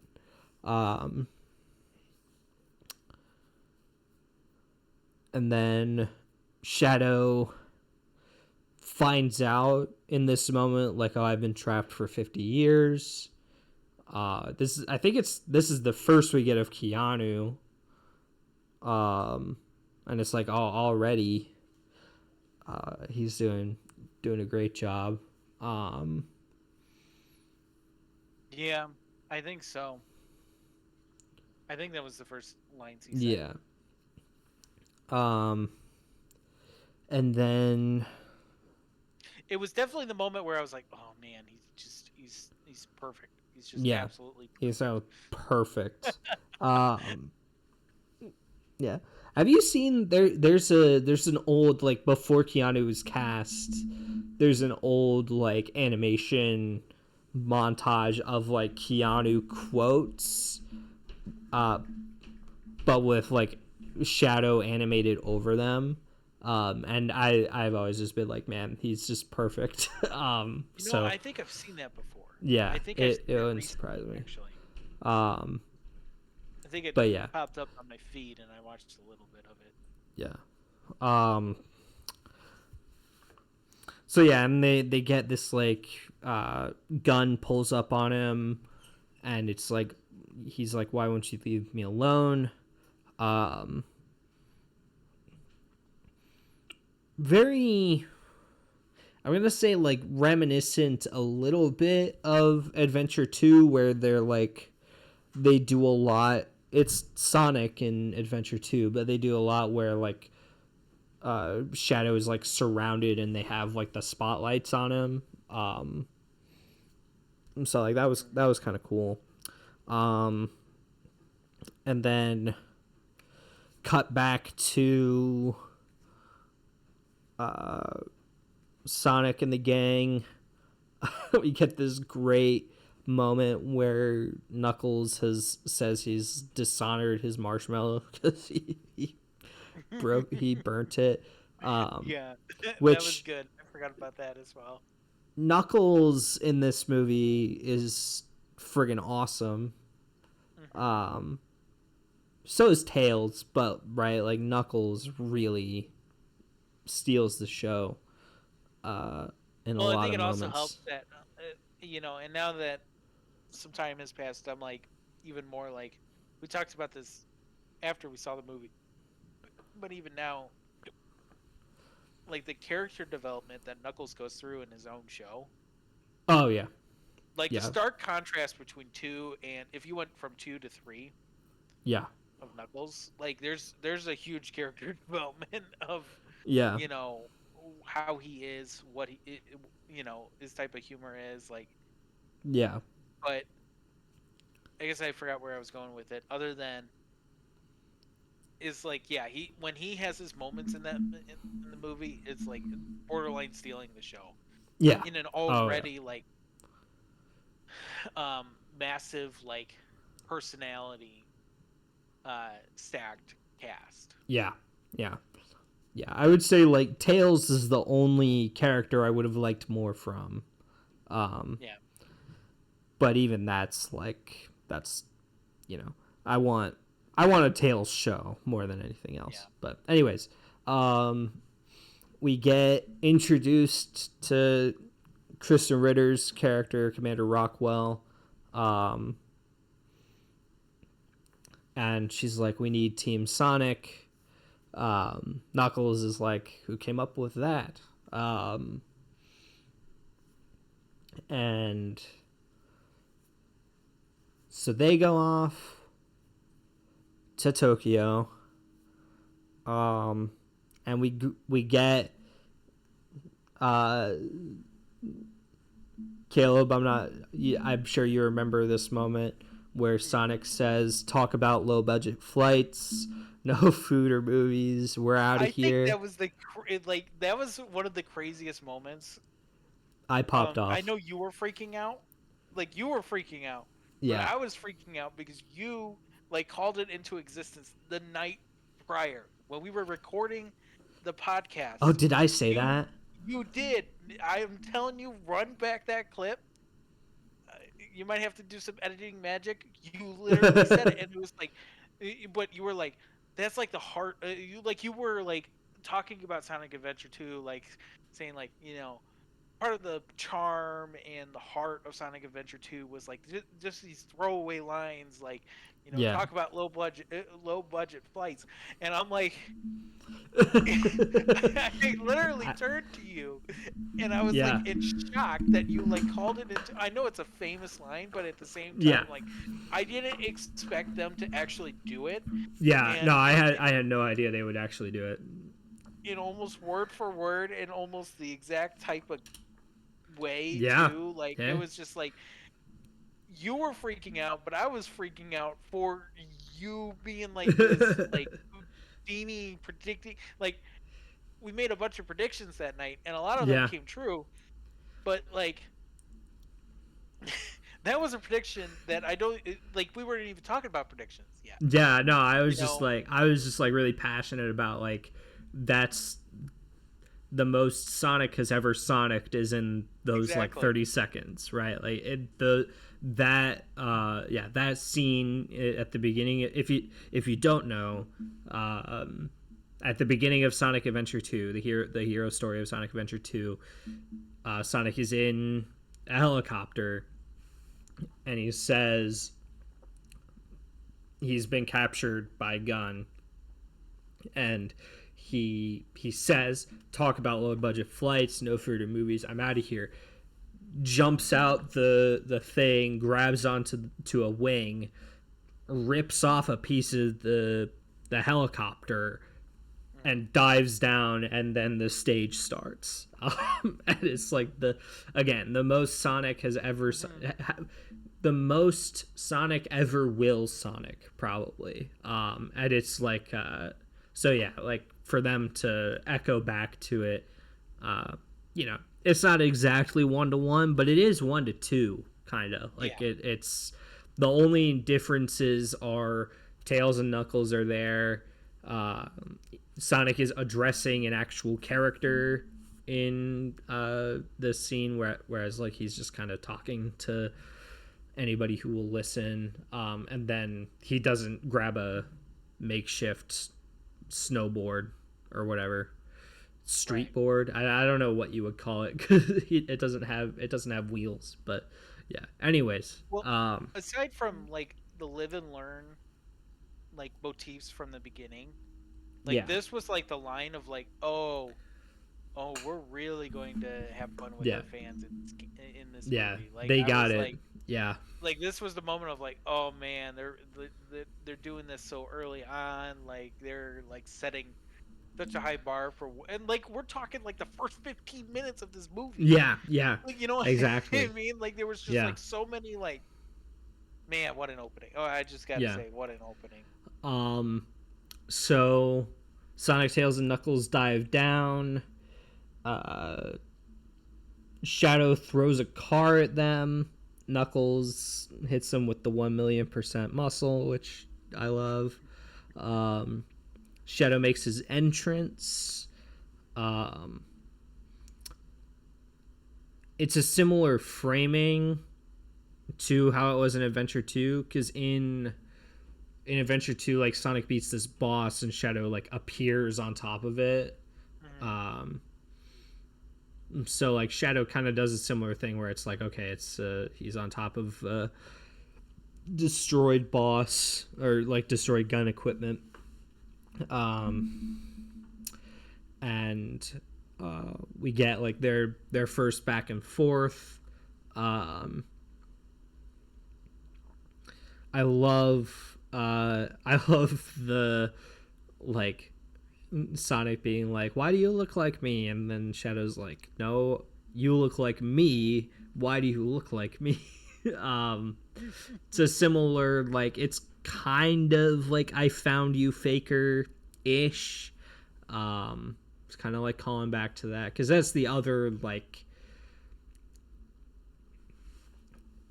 if you're talking about like in terms of like wider pop culture, Sonic Adventure 2 is famous for talk about low budget flights and then I Found You Faker. Like those are kind of the two moments that people quote the most often. So I think that was probably like their attempt to sort of do that because you know in Adventure 2 Shadow Sonic is mistaken for Shadow, right? Like Shadow is mistaken for Sonic. Like so Sonic's like, I found you, faker, because he thinks he's being impersonated. But yeah, and then yeah, I mean, Shadow kicks everyone's butts.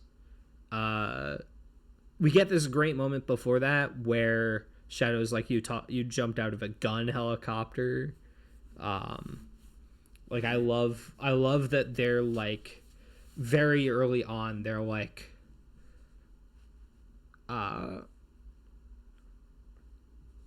they're establishing like yeah Shadow's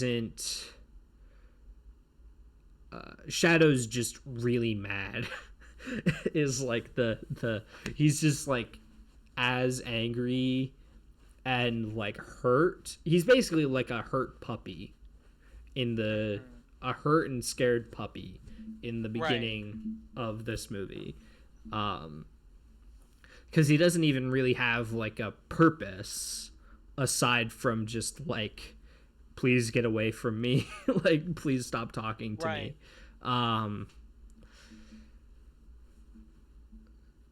So yeah, he kicks their butts. We get this great moment like right after Shadow slams Sonic into the ground where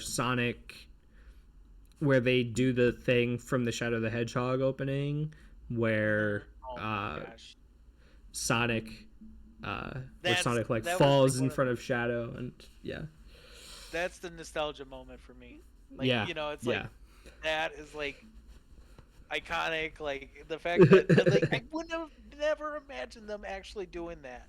Yeah, you know, yeah, it's crazy. You know, even when Shadow got like announced in the last movie, like revealed in the last movie, like did I imagine that they would do shot for shot of that moment? No way. Yeah. Like no way. And like, you know, I watch it in the trailers and I'm like, oh my gosh. Like yeah. So good. So good. I love because to me that shot was like the most iconic moment for me in like Shadow 05 for me. Yeah. Like as far as being like well, it's a really cool shot too. Right. When I played Shadow 05 for the first time, I see this awesome opening and this opening is just off the chain, right? Yeah. And then you get the shot of just like Sonic absolutely defeated, like the fact Yeah. that like, and then like Shadow standing over him, like it's Well, and like it just sets the tone really nicely in that game. That it's like yeah, I for them to love. use that to set the tone of this game, of this Yeah. movie, chef's kiss. Yeah. Well, and I love too in that it's not this way in Sonic 3, but in Shadow 5 I love that shot because you can interpret it as either Shadow just killed Sonic and he's going off to do whatever else, or Shadow just watched Sonic get beaten and he's off to go beat whatever beat Sonic, right? Like it's Right. it Then I he, love like, flies away. yeah, I love whatever I love like that kind of like interpret it how you will thing. So yeah, I mean after this we get the first Sonic versus Shadow fight, where they're Shadow's on a motorcycle and with a gun. with a gun. He gets the gun for a little while. Yeah. He doesn't keep it. Too short. Way too short. I was like, man. And he doesn't pick up another one for the rest of the movie. Yeah, I mean, I think I don't know, the amount of people who are just like who still probably are gonna sneer at a Sonic character holding a gun, or any kind of weapon really. Do it, you cowards. Yeah. Fair. But yeah, I think yeah, I mean, and then I really liked the action in the first two Sonic movies. Sonic 1, it's kind of tame, but it's when I watched it I was like, oh, they really nailed like Sonic's physicality. He moves the way I expect Sonic to in that movie. Sonic 2, it's like, oh, like not only did they nail Sonic, but they got Knuckles right, they got Tails right, like they got all this great stuff. Sonic 3 like upped the ante, right? Like the shot when they're running up Tokyo Tower and like Sonic goes into his spin dash and grinds against the motorcycle wheel. And I mean, we already talked about Shadow Akira sliding up Tokyo Tower, right? Like that. Again, that might be the coolest thing I've ever seen in my entire life. Yeah. Well, I think a big thing is, Sonic 1 does a great job of being a standalone film. Yes. And its scaling is like it matches its scaling. Like the biggest battle you get is in a small town. Yeah. With a couple of robots. Yep. And then you get to. Well, I guess there were some cityscape moments, but like you know what I mean. Like, yeah. The main battle was like the main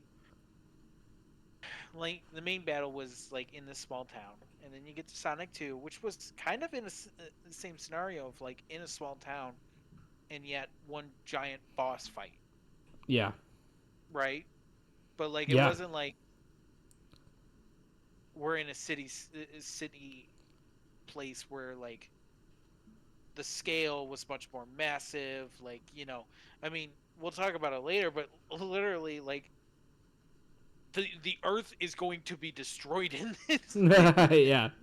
movie, which is like a Yeah. complete like 0 to 100 scale as far as this trilogy Yeah. goes. So yeah, I mean, scaling is much bigger, and honestly, them really setting the tone in this beginning with this fight actually helps, and like helps bring that scale to life, Yeah. in my opinion.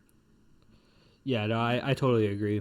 So yeah, and then we get Shadow and Sonic like punch each other so hard that the lights go out in Tokyo for a brief second.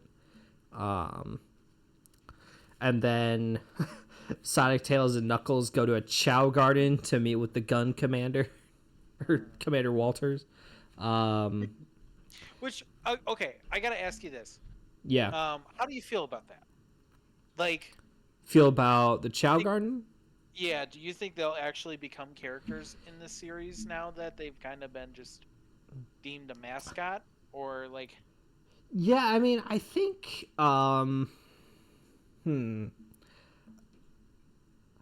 So I'm not. I really like Chow. They're my favorite of like Sonic's mascot characters. Which is kind of weird to say because Sonic himself is kind of already a mascot character. Right, exactly. Yeah, I know what you're getting at though. But yeah.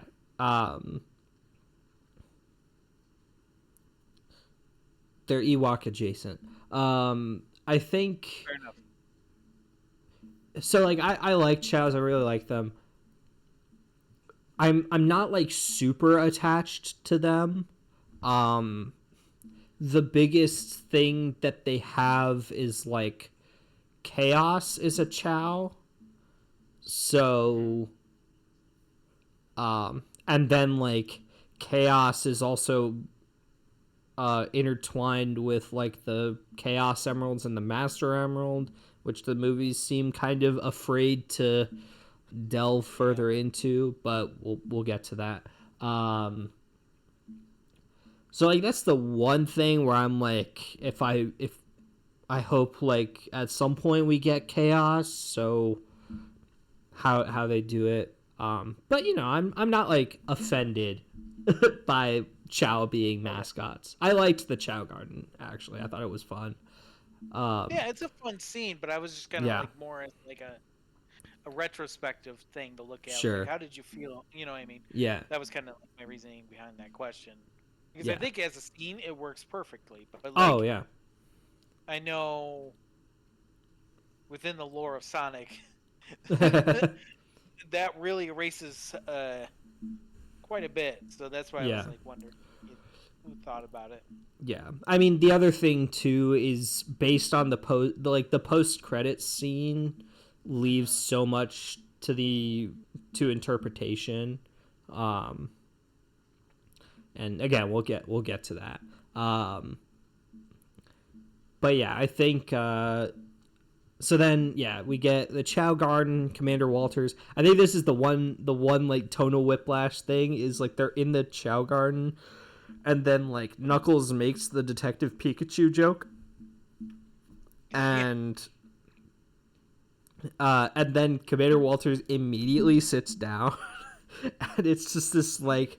This is, like, the movie's, like, one thing is that it cannot help but, like, give you tonal whiplash at every second.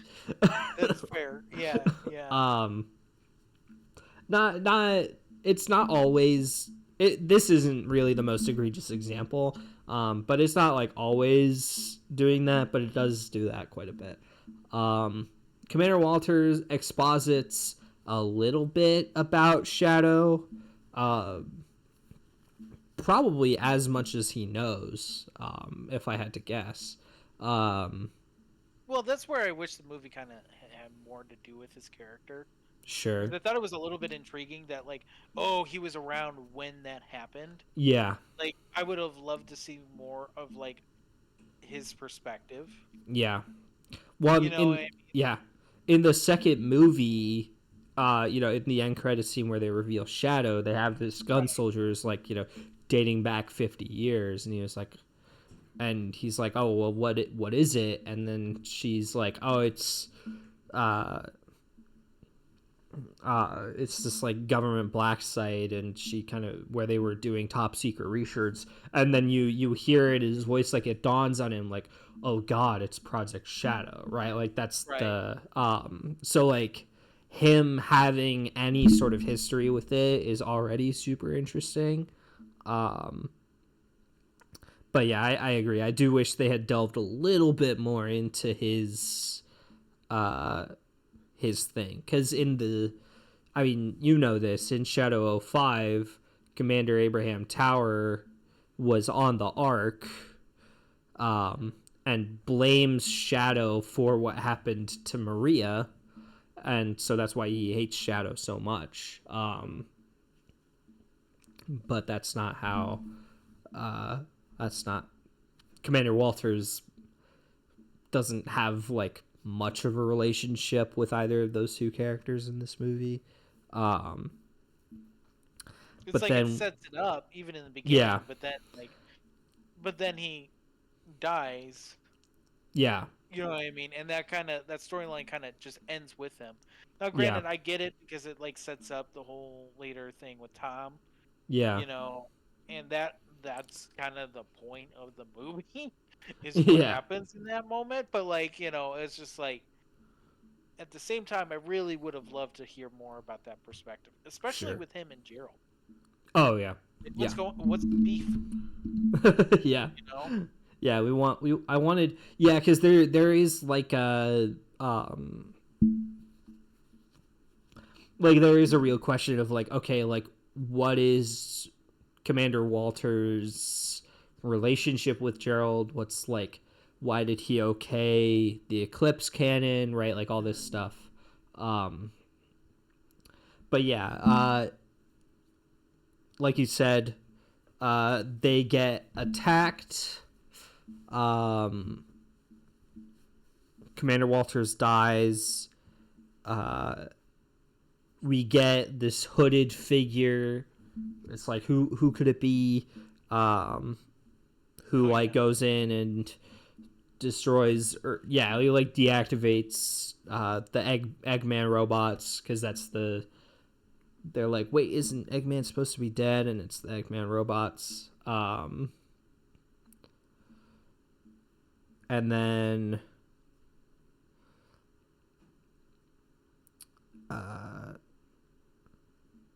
yeah, then they kind of just chase this motorcyclist down. We get a little bit with Kristen Ritter's character where she's like, oh, I knew I couldn't trust them. And Commander Walters gives Sonic the key to the most powerful weapon they've ever built, right? And he's talking about the Eclipse cannon. But we don't know that yet. And then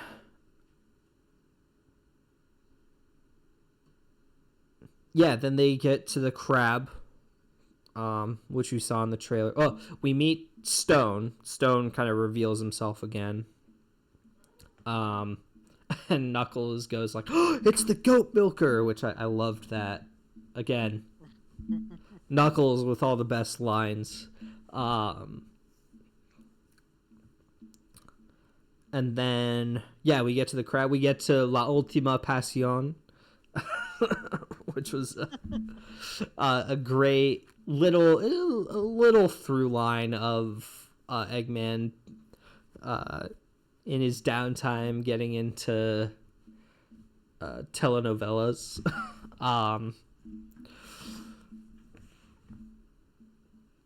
And then, I mean, this is Jim Carrey's re-entrance into this movie, right? It's funny, the first movie he kind of enters like, I would say like a fourth in. Maybe like a little bit earlier than that, but still like about a fourth. And then in movie 2 it starts with him, and so for it to be about a fourth into this movie is fun. I do think like Sonic 3 does a really good job calling back to Sonic 1 a lot of times. But yeah, we'll talk more about that later.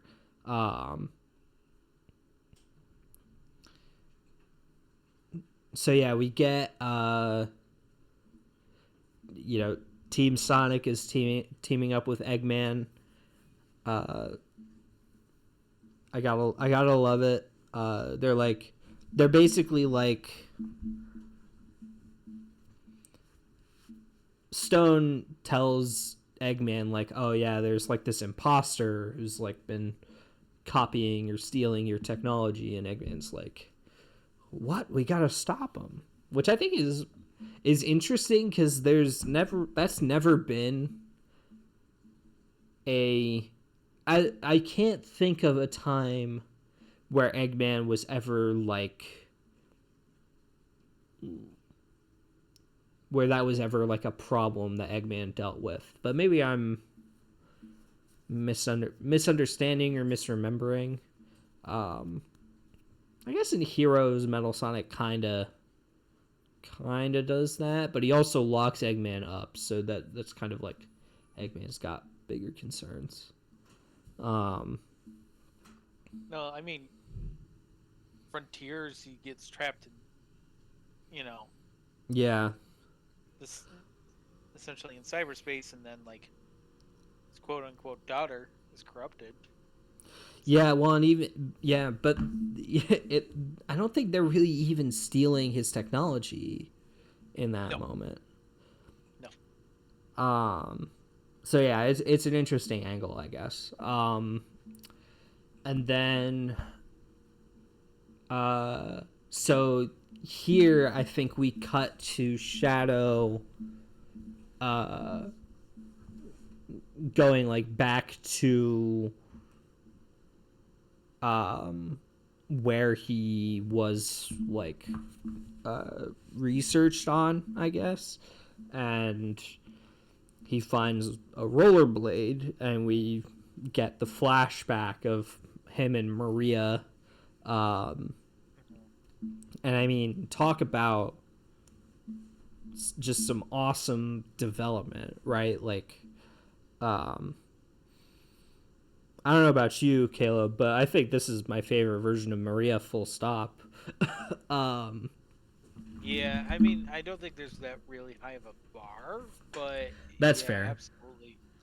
Like, they give more air and time to let her character grow, to really, hit the punch of the heart of the story. But like, yeah, I really loved what they did with her character. Like, it's just like, yeah, no, I absolutely agree. Yeah, one I love. I actually really like the change where she's not sick. Mm-hmm. Not because I think it's a bad. It's not like bad to be sick, but I do think it's like I think it's a cool change because it's like, oh, it lends more weight to Shadow having more of like an equal relationship with her, where it's like, oh, Maria can have like a genuine influence on him rather than like, because like in the games it's like, oh, when Shadow was created, he was created for the purpose of curing Maria, right? Like that was the whole reason for his existence. So when she dies, it's like, oh, I've lost my entire purpose. Whereas in the movies, it's like, oh, she died like this awesome person that I had this wonderful friendship with. I think it really it's different in a good way, I think. Is I guess the best way I could describe it. Well, I think them like, them trying to make the antithesis of like, with like, of just like, he's literally Sonic, but yeah, everything's gone wrong for him. Yeah. You know, it helps that, like, especially when they wanted to be like a direct comparison from Shadow with Maria to Yeah. Sonic with Tom. And like that Yeah. moment, like especially later when that moment happens, you know, we understand on as a character why Sonic makes that turn so much, and it just like really hits home Shadow's point Yeah. later Well, on. Like it, yeah, I agree. we'll Um, we'll dive into that more, I guess. yeah, yeah. Well, I also wanted to mention the scene where they're sitting. Well, so there's the scene where they're watching the movie, and there's like Mhm. beware the alien freak. Oh yeah, yeah, And yeah. if you didn't notice, it's the bio lizard is the Which I alien didn't freak. notice. I Yeah, didn't notice until like the next day when I saw like I think yeah. I was Neither watching did like I, an but Easter yeah, egg video, and I was like, oh yeah, that's him. That's yeah. that. It was the bio lizard. Yeah, really cool. Really cool. Like way to repurpose the bio lizard. Mhm. Just because it's like we were never gonna get the bio lizard in a Sonic movie, No. but like it's an important aspect of like Shadow, Shadow's like identity crisis. I Mhm. guess is the best way to put it in Adventure Two, because like in Adventure 2 they don't like do a whole lot with it, but there's this moment in the dark story where Shadow is like um where Rouge reveals to Shadow like he's not the only ultimate life form basically, and Shadow is like, well, even if my memories are fake, it's still me, Shadow. It's very Chain of Memories. um Mhm. and then they have at the end of Adventure 2 you have the fight with the bio lizard who then becomes the final hazard, and that's the supersonic super shadow fight. um so yeah, for them to like repurpose the bio lizard to make him like kind of freak Shadow out a little bit, like, oh, like, is this how everyone sees me? That was a good moment. But then they go to the like the flower field basically, um, and they have this great exchange. I love the line that Shadow has, and I love that it came from Shadow and not Maria, where he says the light shines even if the star is gone. um, I love that. That was maybe the moment for me where I was like, oh, they nailed it. That was the moment for me, because I was like, oh, they really understood what this character is and what like the point of him is. um and then uh they get like this again, this is another moment where the editing is awesome, where they start like the song that played at the beginning of the montage, they start it again, and then record scratch as soon as they cut back to Shadow in like the Oh ruined yeah. laboratory. um I love that. um Yeah. and then we get the reveal of like the professor, but like they don't like, if you've seen any of the trailers you know who it is, but like you don't like, the movie Right. is like, who is this guy? It's this mysterious person, which is funny, because even in the movie it's like, okay, this is obviously Jim Carrey. Right. um Oh yeah, there was especially like one shot where it's like I think you see his jawline sure. Yeah. and you're like, "Oh yeah, that's totally Yeah, that's Jim Carrey's that's jawline." that's Jim Carrey.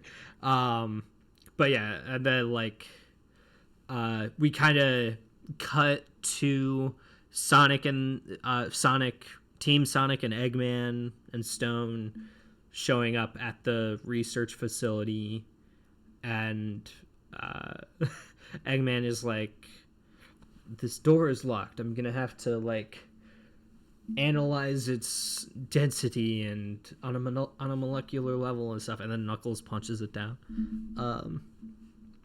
I love it. I'm a Knuckles glazer today, I guess, even though like I'm mostly here for Shadow the Hedgehog.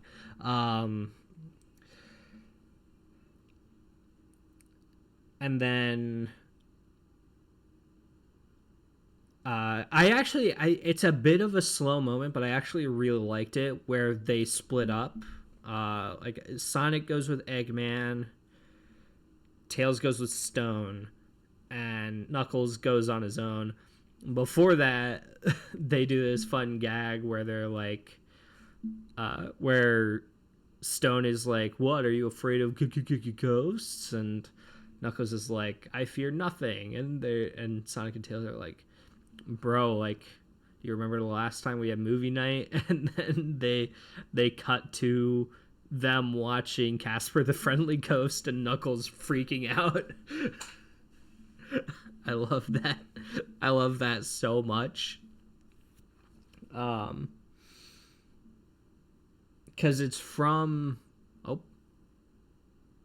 Hello? Testing. Is any of this working? Sorry about that, folks. We had some technical difficulties, but no worries. We're back. So yeah, I was talking about Knuckles freaking out over the Casper the Friendly Ghost, which is so awesome. If you don't know, it's a reference to Knuckles being scared of ghosts in Adventure 2 and then having a boss fight with a ghost, actually. Oh, like, really? I actually didn't know that. Yeah, there's he has like a stage where he's like searching for Eggman keys, and then like at the end of that stage he fights King Boo or King what's he? Not Boo, because I think Boo is Mario. Boo. King Boom Boo. Okay. Who is he's the king of the ghosts in it's actually a fun I like a legitimately, it's not like a great boss, but it's a fun boss and it has cool music. So I get you. Yeah.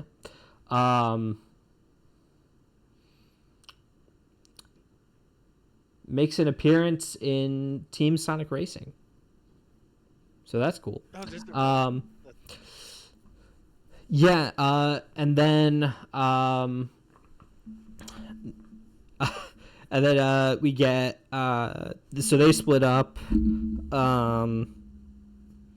We get a scene where Knuckles is, he's still like, I'm not afraid of ghosts, I'm not afraid of anything, like, get a grip. And then Shadow's like, boo, which is great.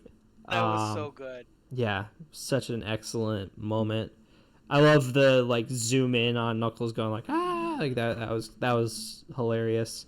And then we get Tails and Stone is like, oh, what's it like to be Eggman or Sonic's assistant? And he's like, and Tails is like, what do you mean? We're friends. And he's like, that you and Dr. Eggman are like that too, right? And Stone is like, yeah, that's definitely what we are. Further fueling the fan speculation. And then we get another moment where it's like, oh, because Shadow appears. And then Sonic and Eggman talk for a little bit. And Sonic is like, well, what about your family, right? Like, what if you had family?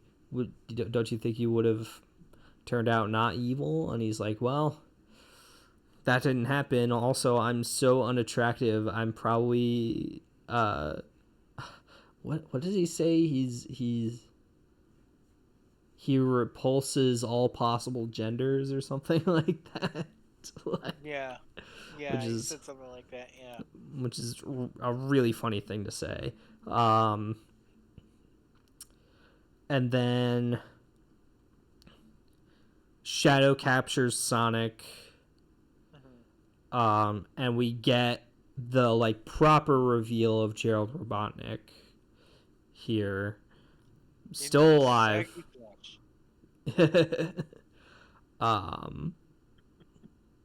Looking pretty good for 110. Which there's a cut. I don't know if it's a scene or if it's like a. I don't know what it was, but there's cut content where they explain that the quill, like licking the quill, keeps you alive, which is a really yeah. It's like they don't. Yeah, like that's like how he managed to live so long, which I guess makes sense. I think they could have. I don't see. I guess like it kind of makes sense, but I don't see why it couldn't have been that he's just Eggman and Maria's dad or something, like retcon that, or something like that. But yeah, I guess they wanted it to be like he's Robotnik's granddad and Maria's granddad. Like they just wanted to keep it like that, which I guess makes sense. So yeah, we get this great scene between them where they. It's interesting because Jim Carrey is basically playing like. He's playing Robotnik twice, but one of them is very old. Is kind of the whole thing. Yeah. And Robotnik is Jim Carrey in these movies, right? Like the whole. That's true. The whole like. I mean, you and I have said it before. Like Jim Carrey is kind of the reason these movies worked, or the first movie kind of was worth redeeming in the first place. I think it's because of Jim Carrey. So yeah, I think it is interesting, and I'm sure we'll talk more about it as the movie goes further. Oh yeah, and like here's the thing, like they're. I mean, speaking as if they're two different people, but yeah. like Jim Carrey does a great performance of like between the two characters that they like almost all of the moments land, and they are like really fun moments. And I know I said after the movie I'm like, oh, maybe it was a little too much. No, I think it was the perfect amount. Like sure. Like of Jim Carrey, like isms that was happening. There was one moment, and it's in this moment of like, I was like, oh, okay, this joke fell flat. The rest, I think, really landed, but this one fell flat. It's the moment. It's the fourth wall break. Like. Okay, yeah. Where we're two characters in the movie played by the same actor. Yeah. And then they both look at the camera. Like, yeah. That moment was like, oh no. It was it was a little too like stating the like thanks Captain Obvious a little bit. Like I think the thing is like I think that would have worked maybe in a different Sonic movie, but the Sonic movie that we were in, where it was trying to take itself super serious, but yet still having that light humor, sprinkled in there. That was the moment of like, oh no, you're really ruining the suspension of disbelief. Yeah, I hear that. I hear that. Suspension of belief, or I forget what it's called. I think it's disbelief now I think about it. Suspension of disbelief. Yeah. And so like that moment was like, oh man, I was a little disappointed. The rest was like really fine, except like you said, the quill thing got a little old too. But other than that, like I think Carrey does a really great performance, especially as Gerald. Oh yeah. Like he steals the show from even himself. Yeah. There's a scene later in the movie where I'm like, dang, this is a different character. We'll talk about that. So yeah, we get Robotnik's. It's not exactly a heel turn so much as it's just like, okay, like he's joining a different team.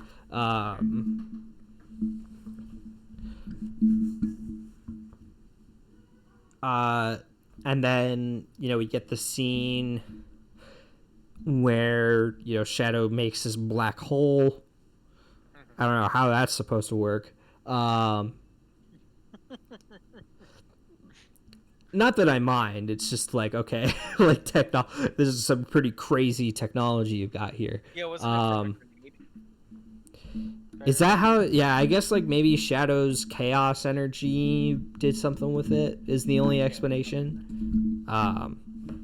Not that these movies are supposed to. If you're trying to make sense out of a Sonic the Hedgehog movie, I don't know what we're doing. Anyways. Team Sonic barely escapes.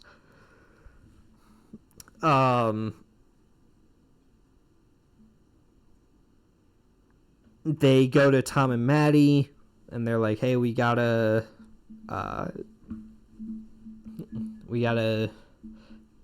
figure this out. Basically, we need your help." Oh, they steal the key that Commander Walters gave them, too. Shadow takes it. And I think they do the Eggmen reveal that it's in London? I don't remember how. Yeah, something gets them to there.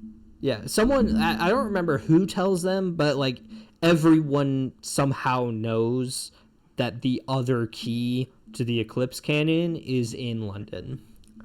Yeah. So.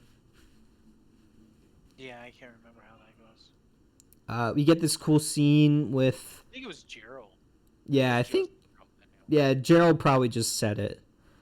Which makes sense because he's like, oh, they're gonna die. Like, it doesn't matter.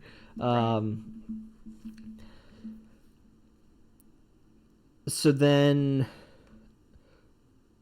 we got this cool scene with...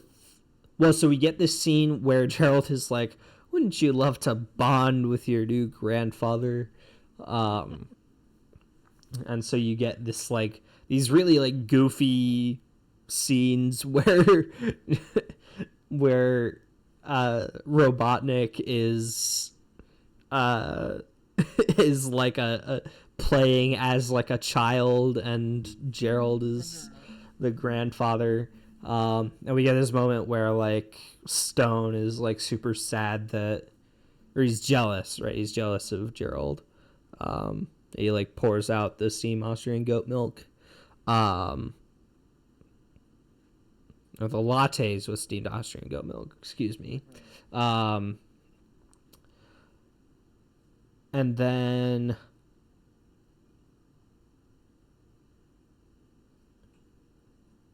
we get this scene with Tom and Maddie where they're just bored, right? Like, they have no idea what's been happening. they say like, oh, they've picked up so many hobbies over... It seems like it's only been like a day or two, or like less than a day is like the timeline that I was picking up on, but maybe I'm not understanding. Well, I think that adds to the joke of it. Like, sure. They have so much free time that like even then. Yeah. Even with like just like 12 hours of free time, they're already losing their minds. Yeah. Right. Which, yeah, I can see that.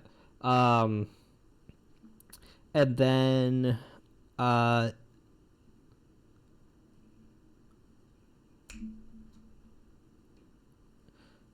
so we get this scene where they're like, okay, we're going to break into gun headquarters. And they kind of run through a bunch of scenarios where Sonic dies, which is funny. And Maddie is like, okay, like, I like that. I actually really liked this, where Maddie is like, okay, like, what's stopping you from just going supersonic?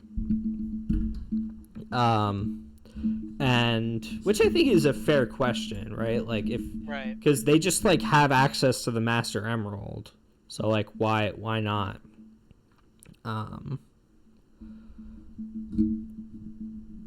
And they're basically like, yeah, we hid it somewhere only Knuckles knows, and we're never gonna use it because it's just too much power. So they kind of set that up in that moment, and they're like, "Oh, I guess we're going to London." And we cut to Team Eggman, and we get this great moment where, well, so Shadow's basically like, hey, Gerald, put me in. I could do this real fast. And Gerald's like, no, just let me take care of it. Like, we'll have our revenge soon enough. It's my favorite line in the whole entire movie. and then Eggman's like, hey, I got these suits. Like, let's go for it. And Stone is like, all right, Shadow, we'll wait in the crab. We'll make some guac. And Shadow goes, revenge guac. And I lost it. Like, that was the line for me. That was Yeah. the line where I just like could not. It's such a. I couldn't take it anymore. Like, it was just so good. It's so random, but also just like perfect. Yeah. Like, it's the one, like, it's the only moment where Shadow is like legitimately kind of goofy in this movie, right? Like, where he's just like a little goofy. It's like this, and then like a little, like a few moments later, there's like a moment where it's like, okay, like this is funny. And then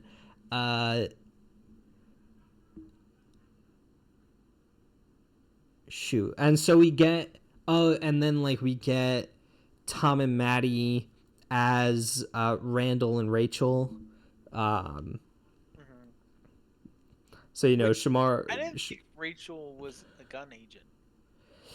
Yeah, I think maybe they were playing it as like Randall is like bringing her in. I was gonna say, I think the whole point of like the second movie's joke, like punchline, was the fact that she didn't know about it and everybody else did. Yeah. That now that you mention it, that's a good point. I'm not sure like how they. Yeah, I was very confused. Yeah, I don't know. I'm not sure. I think it was just like an excuse to get those two actors in, because they have Rachel especially has been in the franchise since the first movie, so I think it was just like, we want to get these characters in there for even just a second. Thankfully, they avoided a whole wedding scene scenario, right? Because that really, I think, like, distracted from the main plot of Sonic 2 in a lot of ways. So I think it was just nice to, like, okay, we're not going to do that again. Well, we got that scene, like, go ahead. It's almost like this section right here is like semi the weakest part of the movie. Yeah. Like, it almost teeters on that line of like having that type of, like, it felt like any moment it could switch to that type of moment. Yeah. Like it was in Sonic 2. Yeah, I agree. So I think that was making me a little nervous, but yeah, I do agree. I think there was like it was definitely teetering on the line. I think what saved it was like there almost never wasn't a Sonic character at some point, right, during these moments. And then what we get instead is the dance scene where Robotnik and Gerald decide to just dance to the other side of a laser grid for no reason. That literally was like, oh, the moment it happened, I'm like, oh, this is going to become a meme. Like Oh yeah. I already see it then, and it has exploded. I don't know if you've noticed, but it has exploded. Oh yeah, I mean, I love the joke of like Jim Carrey would only return for the perfect script, and it's Exactly. the dance scene. Like I love that stuff. Yeah, I mean, I like the dance scene. I think I think we talked about this last podcast, but I'm like, man, Sonic and dancing is so like, to me, it's just such a like fit, right? Like there's something about it where it's like, yeah, I could totally see that, right? Like I can totally like, for Eggman it's a little bit of a stretch, but even then it's like, okay, like if someone wanted to tell me that Eggman's gonna break out into dance at any second, it's like, okay, sure. um and I think it helped too that like it was just funny, right? Like to see Eggman and Gerald, these two like really old, not exactly fit people dancing in that way is just like, okay, that's really funny. I do want to know if it was actually Jim Carrey, because I'm not sure we know that or not. I would believe it if it was, because I'm pretty sure he was dancing in Sonic 1. He was like he's done dances in all of them. Yeah, More so in like, Sonic 1, but yeah. So like I would totally believe it if it was him, but I'm not. But I would also be like, okay, that choreography is kind of a lot for somebody his age. So right. I wouldn't blame him if it's not him. But if it was him, I'd be like, oh crap, that's really cool. Well, especially having to do it twice Yeah, yeah. in sync. I don't I know how they pulled that off. imagine actually that part of it is not. I don't know that. Yeah, now that you mention it, I don't know. It can't be harder than like acting off of yourself in any other scene, Right. right? Because the only difference is, a dance scene is going to be more. There's going to be a lot more like cuts and stuff, but so you get You know more what I wonder shots. though? Yeah. Like, I wonder if he was just Gerald in the scene. Like his stunt double was like maybe himself, Maybe. and then like he just played Gerald because I guess it's just the way he does his head movements. That's also possible.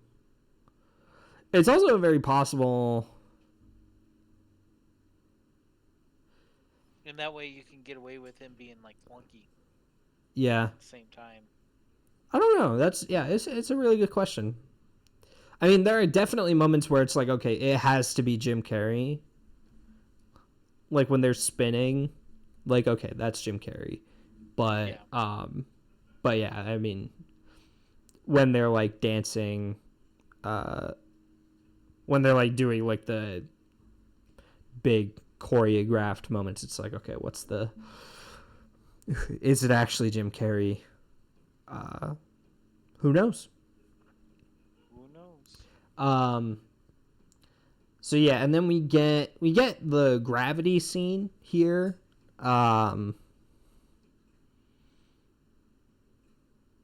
Where like the room where the key is held has like variable gravity, I guess. So like there are different panels that have like lower gravity or higher gravity.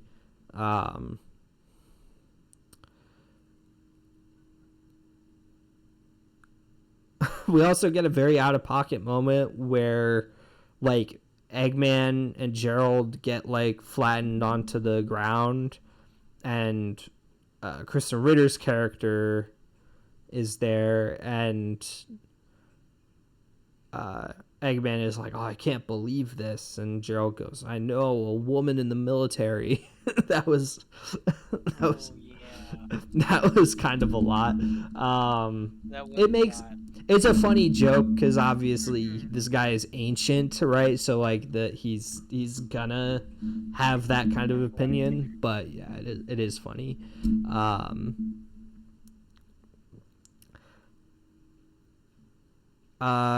And then yeah, we get like kind of this set piece where it's like everyone's kind of gunning for the key. Knuckles destroys like the controller for the gravity, so it all like kind of goes haywire. Tom almost dies and Sonic has to save them. And then like kind of as the dust is settling, Kristen Ritter gets the key, and Tom is like, okay, I have a solution. So he disguises himself as Commander Walters. And this is like kind of the moment where it's like, okay, is Commander Walters dead? Because like Kristen Ritter doesn't exactly like react as though like he's come back to life, right? Like it's just like, it's like, oh, he's out of the hospital faster than he should be, or something like that.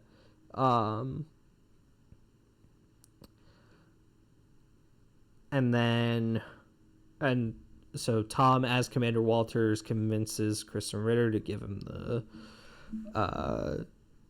key. Kristen Ritter does the thing and then exits the movie. I do not think we see her again. Yeah. After that moment. I don't think so. A lot of people hoping that she was going to be Rouge. I was one of them. As was I. Still could be. Still could be. Technically, Keanu exists in this universe. That's true. That's true. But as Keanu Reeves, Kristen Ritter plays a character. So, yeah, I don't know. We'll see. We'll figure. Well, it'll happen. It'll one way or another. We'll get Rouge. And then, so Tom goes out to this hallway. He's like, oh, like I'm gonna. They're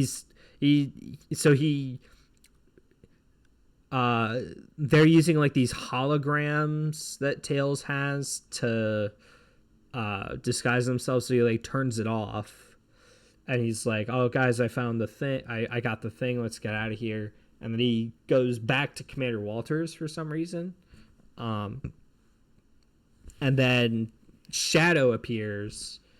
He's like, oh, it's Commander Walters. And we get like Commander Walters does say earlier in the movie, like, oh, I sealed Shadow, like I did that. And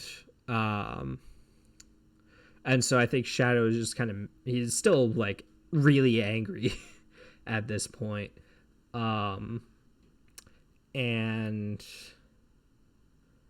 punches Tom so hard that Tom like is immediately faints, and it's like, oh, is he dead? And Sonic discovers him, and we get the, you know, what did you do? What I had to.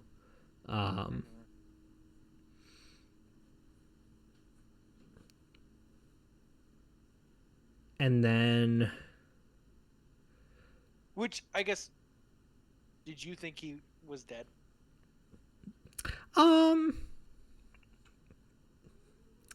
Not really. I was kind of, the whole time I was kind of like, I think like once we found out like, oh, he was going to the hospital, I was like, oh, he's gonna live. Oh. I think that was, to me, it was like, okay, he's going to the hospital. There's no funeral. There's no nothing like that. Like, okay, he's gonna live. That's fair. I guess for me, with how little he was in the movie, I sure. kind of believed it as like one of those like. I guess you see it in a bunch of different sequels. I think the biggest example for me that comes to my mind is like G.I. Joe Retaliation. Sure. Like, Channing Tatum, like the main character of the first one, immediately dies in the next one. Like, it's like one of those, like, hey, we're just going to have you come back for like one or two scenes. And I really did think that was one of those cases that I was just like, oh, okay, yeah, he's dead. Sure. But yeah, no, I it can just see turned that. out he just had a very minor role in this movie. Yeah. Well, and I think too, it's just like,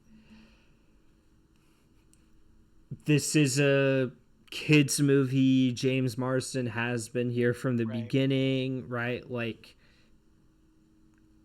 I don't think it necessarily makes a ton of sense to kill him off outright. And I think this was a good way to do it too. Like, Sonic not knowing if he's gonna be okay is almost like worse than if he had died, I think, because it's like, oh, like he's sort of living with the anxiety of like he doesn't know if it's going to be okay or not. And we get the so Shadow takes the key, they go to the Eclipse Cannon, they launch the thing. Tails earlier like flushed the crab out of the sewer system, basically. So like as they're launching the Eclipse Cannon, Stone calls Eggman. I forgot to mention this. So this is way earlier. But they at some point during like the heist, they cut to Shadow and Stone watching La Ultima Pasión. Oh yeah. And I love this line where Shadow goes like, Gabriella should kill them both. She's not a prize to be won. Like, I don't know. I think that was so funny, just because Shadow takes literally everything so seriously in this movie. And then, we get this moment where it's like, Shadow's like, when we're done, there won't be anything left to rule. And Stone, and it's sort of the start of like Stone's like, oh, like, is there something bigger happening here than, just holding the planet at gunpoint, right? And so while they're launching the Eclipse Cannon, Stone is like, hey, Doctor, I think there's something bigger happening that we're not. I think Shadow and the Professor are up to something. And Eggman's like, nah, screw you. You've been jealous from the start. And you get this really cool thing where Gerald's like, oh, like, good. Like, I've really won him over.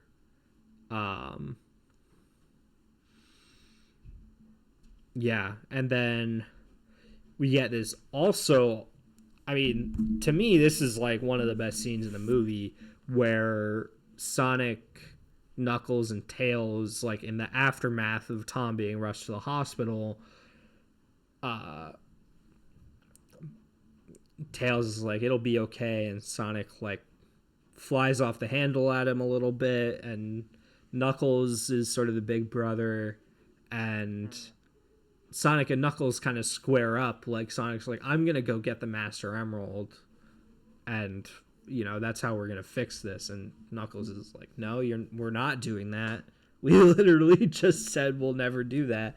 And then so like they square up, and it's like, are we about to get Sonic versus Knuckles in this movie right now? I was about to be like, I really was like, oh yes, like, I mean, give me another fight. Like that would have Yeah. been so cool. But I do love this round. I love Yeah. No, what they end up choosing to do. both ways. This was literally a both ways win scenario, right? Like either way, you get a great moment because Knuckles stands down and is like, "You've broken your promise. I'm not breaking my promise. I'm going to trust you." And then he's like, "But be warned, the Master Emerald is guarded by a warrior fiercer than anybody you could ever imagine." And then you cut to Wade Whipple. And I said this after we watched the movie. Like, I could understand people like not being a super big fan of this moment.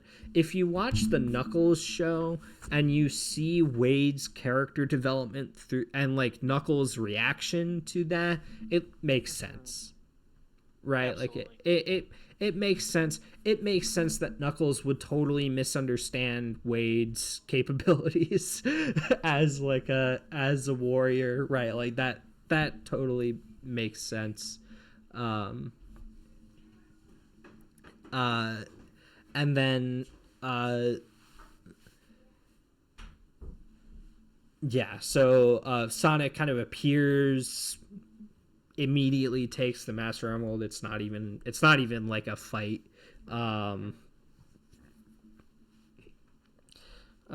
Goes supersonic. Also immediately, like it's really fast. Which is interesting because like in the second movie, I mean, in the second movie, we don't even see the transformation; it just happens. But it's kind of treated as like this epic moment where, like, yeah, it's treated as like a ground shaking moment, and so for it to just kind of happen like that is kind of funny. It's a little bit like Super Saiyan-esque in that way. It's not bad. It's just like, oh, it's a transformation. It's not the end of the movie. And then he takes off to the Eclipse Cannon. So here we get... So...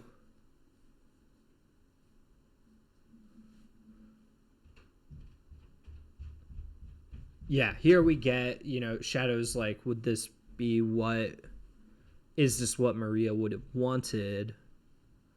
And I love this line of Gerald's like, no, it's not what she would have wanted, it's what do they deserve. Which I think is a wonderful little like contrast. Because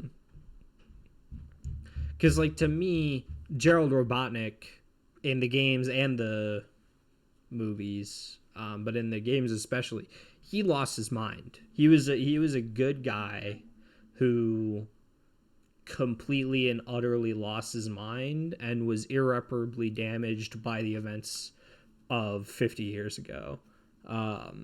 And I think in Shadow Generations you see Gerald Robotnik and he's just like this very normal, like smart guy. Like if he didn't look like Eggman, you would not guess that he was related to Eggman. Right.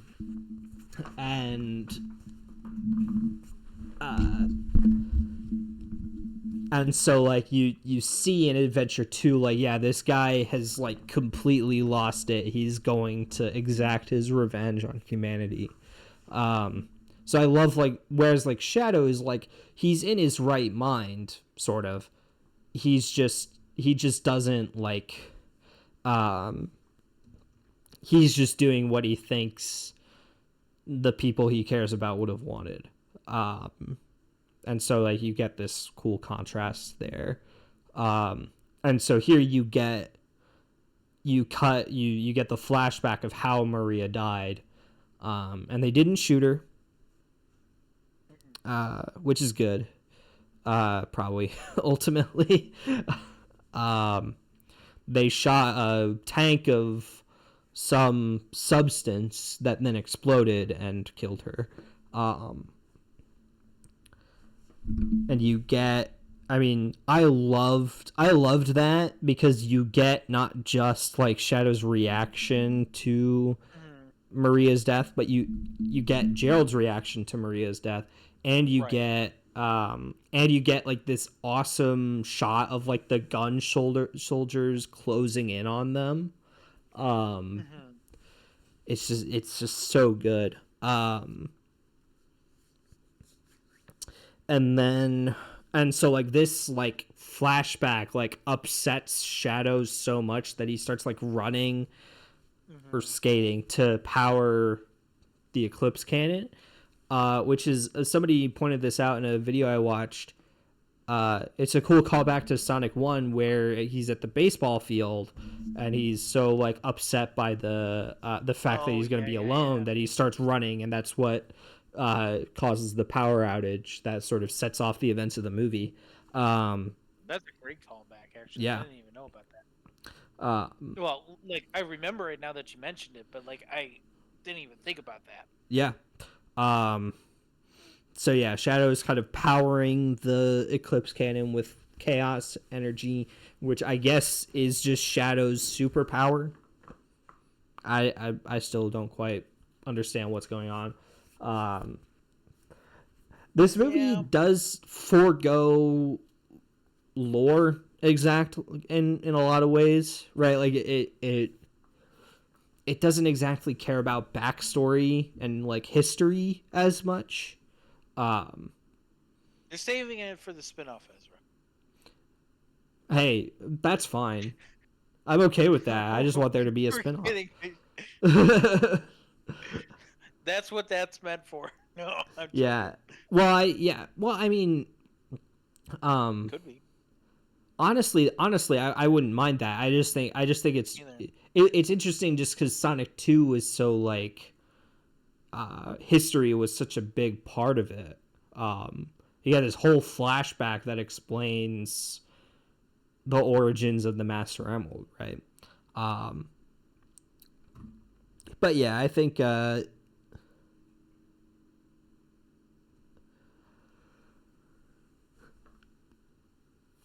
so then so yeah, Shadow has chaos energy. He's sort of charging the Eclipse Cannon with it. And then like while he's doing that, Gerald kind of explains like to Robotnik like, oh, yeah, we're going to destroy the planet, basically. Like this is how things are gonna go. And Eggman freaks out. Like I really like this. I love that like Robotnik is like, what? Like we can't do that. Like we could and I like that his first reaction is like, together we could rule humanity, right? Like and Gerald Robotnik's like, no, humanity is a failed experiment, like and we've seen glimpses of this where there are moments throughout the movie where Gerald is significantly less jovial than Robotnik is, right? Because even like Robotnik's like a miserable guy, but he's also a very goofy guy in these movies, right? Like he's making jokes. He's kind of like a playground bully in a lot of ways, right? Like he's just kind of and he like makes jokes at other people's expense, but they're always jokes, almost always jokes. He's constantly like finding ways to quip, right? And so he'll do that where there's like a moment where I think I can count 3 moments. There's one there's one like when they're about to like abandon Team Sonic at the research facility, where he like goes to where he's like he goes to high five Gerald and Gerald ignores him. There's another moment where Gerald like berates him for being too slow or something like that. And he's like, I could have killed you, basically. And then when they're launching the Eclipse Cannon, Eggman is like, he's like so excited, he goes to like high five him again, and Gerald is just like, no. Like he's just angry. But this is like the full mask off, like no, I'm going to destroy the Earth because of what they did to me. And this line is so cold, where Eggman is like, no, but we're family, right? Like we've finally rediscovered each other. And Jared is like, oh, Ivo, you're no Maria, right? Like that moment is so like that is also Gerald Robotnik, right? Like he's right. Again, like before the events of the arc, he's a good guy. Like it's obvious that like he's got his flaws, but he's an ultimately good guy. But like he's like obsessed. He's like so obsessed with curing Maria that like the fact that she died broke him. And like in Adventure 2, Eggman finds out kind of with the rest of the cast like what exactly Gerald did, right? Like what exactly he set into motion, because remember in Adventure 2 he's dead. It's just kind of like a bunch of stuff that he set up. And at the end of the game, Eggman is like, yeah, I always looked up to my grandfather, but for him to like do all of this, like I'm not sure what I'm supposed to think now.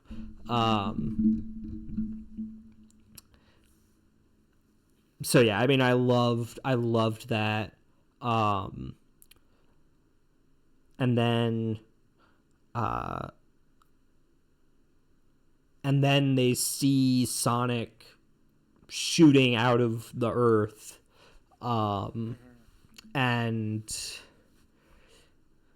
I like this line where Shadow's like, is gun shooting missiles at us? And Gerald's like, no, it's moving too fast. And the quill that Sonic gave Eggman at the beginning of the movie turns gold, which I like that. I like that. That's a cool thing. I'm still like, how do these quills work exactly? Like what's the like in the first movie it made sense, right? Like it powers his machines, right? Like it kind of makes sense.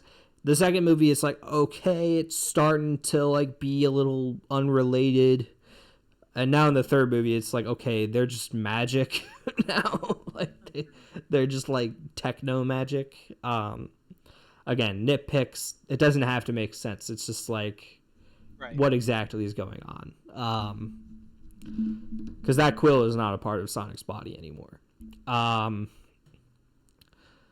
then Sonic shoots through the Eclipse Cannon and grabs Shadow, and like they go down to Earth.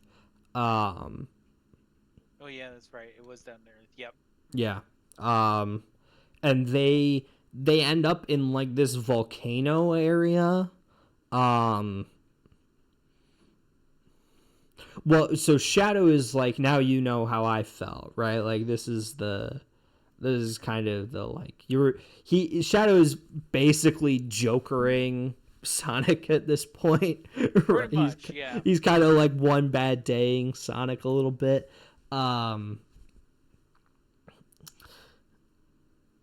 And then, so, you know, Sonic brings him down to Earth. He's like, I'm nothing like you. I love Shadow's like, we'll see. I like that. And then we get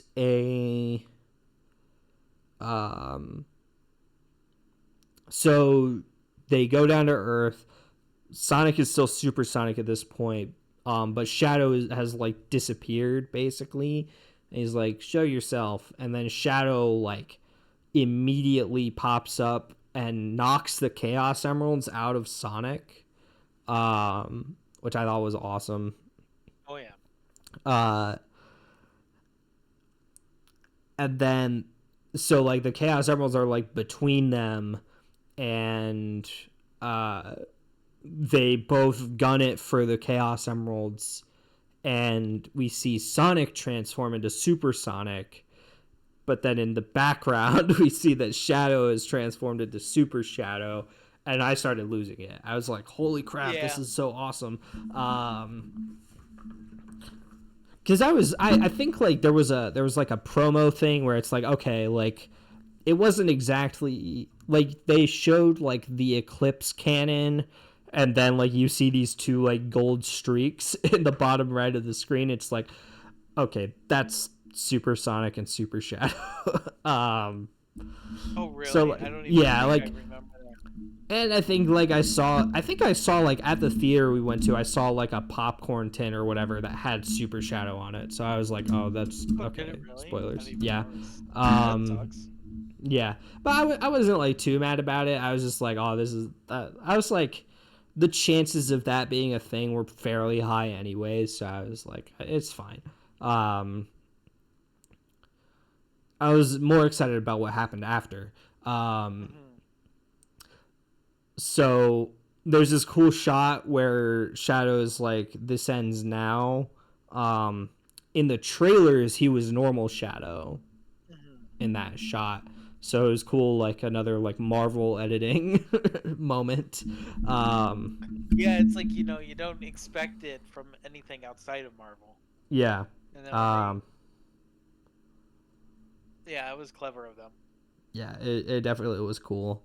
But then, so then, you know, Sonic and Shadow go at it in their super forms. And when I tell you, I would not have expected a Super Sonic versus Super Shadow fight in this movie. Like, man, yeah. You know, we have a new king of Dragon Ball live action movies. The first one was Man of Steel. Yeah. This one is now it's Sonic 3. Yeah, I mean the fight is so cool too. We get like hey, there's so many cool moments, but the one that stands out to me is when Sonic like punches Shadow to different countries, like that. That rocked. This is like, oh man, like they're going so fast. Which like to me, that's like the main thing to me is like, how do you portray how fast these characters are going, without slowing it down, right? Like without doing a Quicksilver scene, can you show me how fast these characters are going? The answer is yes. So good. Yeah. Because it's weird. I always said that the Flash TV show weirdly did the best live action super speed out of anything. Eternals also did a really good job, but Eternals is Eternals. Do a good job. Yeah, it's kind of overshadowed by yeah, lackluster film. Yeah, by literally everything else in the movie. That is true. Hate to say it. And then, but yeah, I mean, we get this awesome Super Sonic and Super Shadow fight, kind of interspersed with more like Eggman betraying Gerald, a little bit. And they sort of start their own little fight. Calling it a fight is a bit generous. It's more of like a slap fest. I do like the reference to Green Lantern was funny. Yeah. I haven't seen that since I watched Green Lantern back in 2013 or whatever. 2013, 2011. That was hilarious. That was good. And then, so Shadow taunts Sonic. They end up at one of the Seven Wonders, and Shadow is like, where are your friends? Like, a hero wouldn't abandon his friends to seek revenge. Like, and then they're like, and he's like, oh, what was his name? Tom. And then Sonic punches Shadow to the frickin' moon. And that was insane. Yeah, insane. It only lasts for a little while, but every second of it is perfect.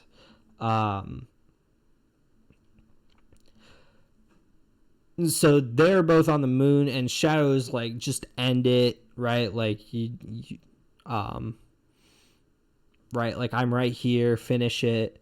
And then, and I like this detail where Sonic is like, no, this isn't who I am, and Shadow is legitimately confused, like, why didn't you kill me, right? Like, he's not like he we say he's jokering Sonic. Shadow genuinely, like, basically means everything he says in this movie, right? Like, there's no, he's a very earnest character. Joker is the definition of cynicism, right? Like, he's very like, this is how the world works. So I think this is kind of a cool moment where Shadow is like, I don't understand how you could possibly come to that conclusion.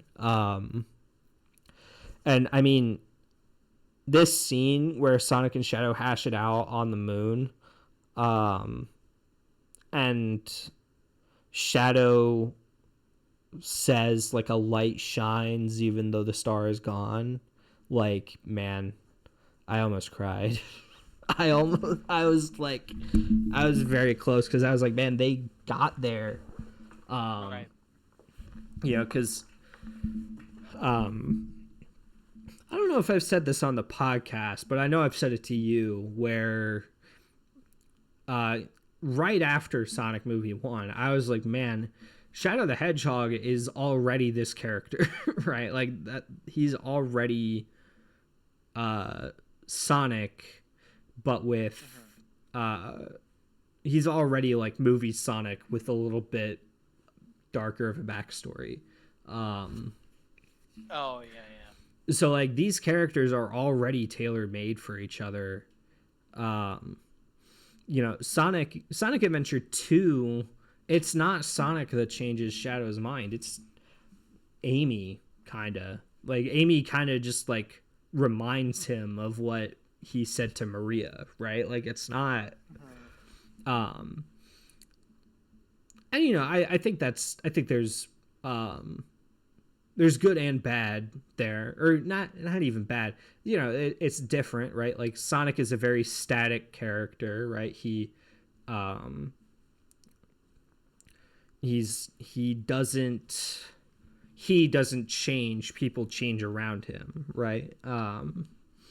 And that's you know, he's like Goku. He's like the better versions of Superman, right? Like, that's the kind of the whole point. And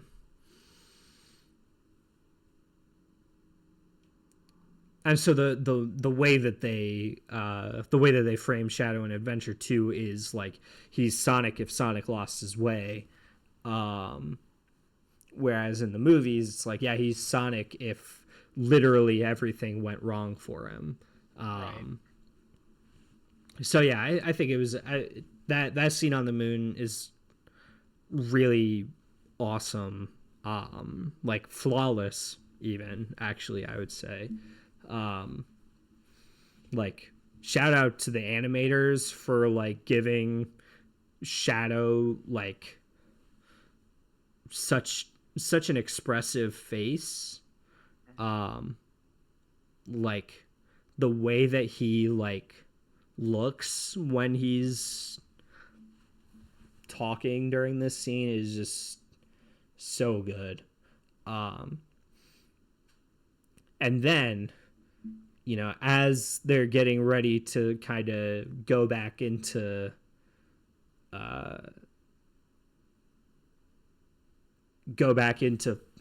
fighting, right? They're not going to fight. They're going to go try to Shadow's like, this whole thing is my fault. I've got to stop it. And so like they're teaming up, and so the riff from Live and Learn starts playing. And I got goosebumps just during that. And then they dab up to transform into Super Sonic and Super Shadow, which is the victory pose from the ending of Sonic Adventure 2, right? Like they after you beat the boss, they do like the like after they do that, they dab up. So that was awesome. And then like Live and Learn starts playing like in full, like it's Johnny Giolelli's voice, like it's not the original version, it's reorchestrated, but it's like it's the original vocals. They start flying. Do they do the pose? No, they do it a little later.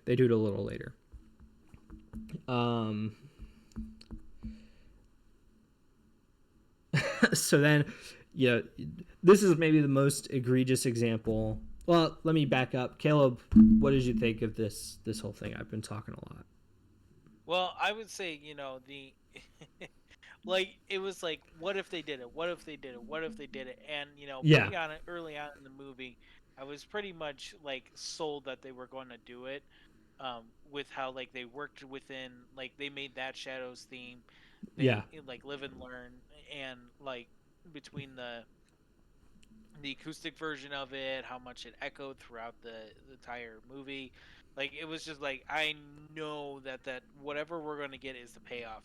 Now with them like going full, using the Master Emerald and making them like Super Shadow and Super Sonic, like right at the end, they're teaming up like that. I guess maybe I thought that would happen, but like I didn't think it would happen. And then like as soon as the music just like full on started playing, I was like, there you go, it's peak. I don't know. Peak. I don't know if like it puts the other moments, the other fights throughout the entire series to shame, honestly. Like it is such a massive scale. I don't know how they're going to top it. And honestly, when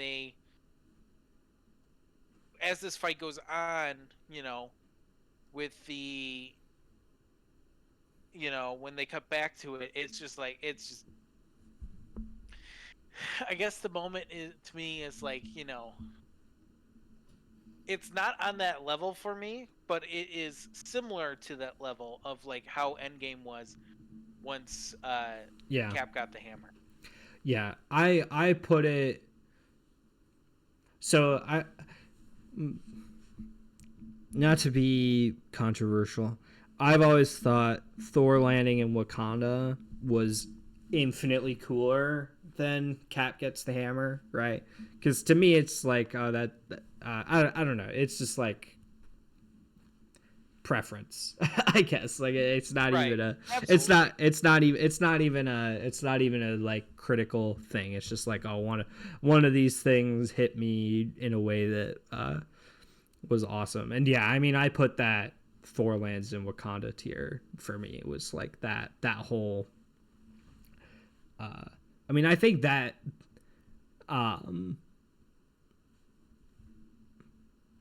that like from when Sonic like the like from when I think it's like when Sonic gets like punched into that, it's like, I think it's like a Roman citadel or something. I'm not exactly sure what I can't remember off the top of my head what it was. But like, Shadow's taunting him, like from that until they transform back into Super Sonic and Super Shadow is like some of my favorite Sonic media of all time, right? Like some of that, like, because it just like nails the spirit so well.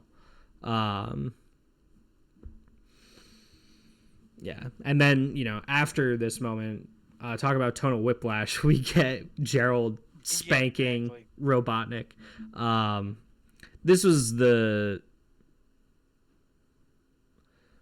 this is like maybe the one moment where I'm like, okay, like we could have like found a better way to do this.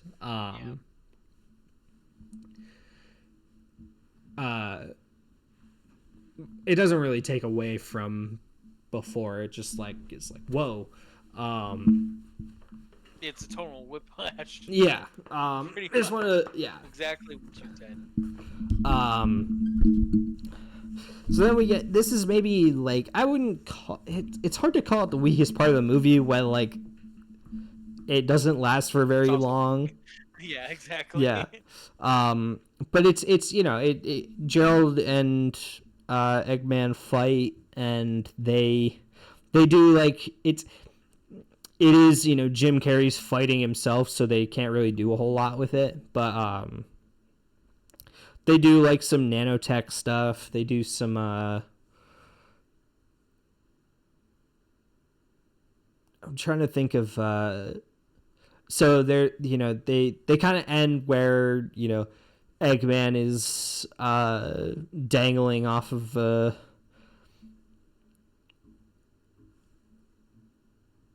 well, so I'm trying to remember how exactly it goes. So I think they're fighting, and then like in the middle of the fight, Gerald like sees that Super Sonic and Super Shadow are headed towards them, and he's like, oh, and he like unleashes the gun robots, which are the same designs from Adventure 2, I think. I think they are. And so we get even more live and learn. No lyrics here, but we get like a rock version into an orchestral version, which I loved. I love that. That was great. Sonic and Shadow beating up the gun robots was fantastic. That was, I mean, that's the moment, like, him going, like that moment when like Cap goes like starts twirling the hammer, starts going crazy against Thanos. Like that was like comparable to this moment. Like for me, like it was just like, this is, they did such a great payoff. I just didn't expect how well they would craft this scene. Like I wasn't expecting it. Like is it short-lived a little bit? Yeah.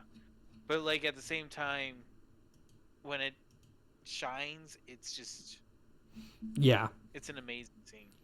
Yeah. Well, and it's one of those things, like, I would rather it be like 10 out of 10 for 30 seconds than be 5 out of 10 for 5 minutes, right? Like that, right. Like, it's not, I definitely would prefer like quality over quantity in that sense. So then cut back to Gerald and Eggman, and they fight a little bit more. Then Eggman like ends up like dangling off the edge, and he's like, before I go, I have just one more thing I want to say, something I never thought I'd say. And Charles like, what? I love you. And I really like Robotnik's response where he's like, no, but I'm not gonna say it now that you're gonna be like that. Right. I thought that was really funny. And then Eggman gets saved by Tails and Knuckles and uses the supersonic quill to zap Gerald in the butt. And Gerald like goes flying into the chaos energy and gets bug zapped out of existence. Which was pretty cold too. Yeah. He's not coming back. No way, no how. I mean, unless it's flashback. Yeah, well, yeah, it could be a flashback. That's the only instance where I could see Gerald Robotnik return, unless they, like, 20 years from now, I'm in some dark future territory here, but 20 years from now, right, like, we've perfected recreating actors with AI, and they're doing a direct adaptation of Shadow Generations, and they're like, we're gonna get... Right. That would be horrible. That would be horrible. So, you know, now that I spoke it into existence, it's definitely gonna happen. So yeah, Joe gets bug zapped, and the Eclipse Cannon fires it's about to fire here.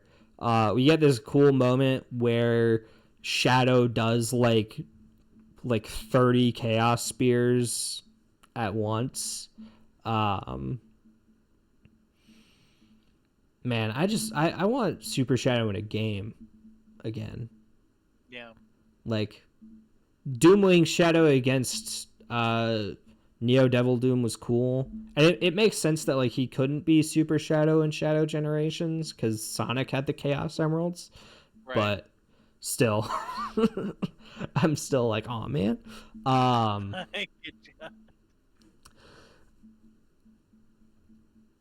I get it. And it also makes sense because, like, he's fighting, like, he soloed Metal Overlord, which took 12 characters, right? So, like, you know, that's fair.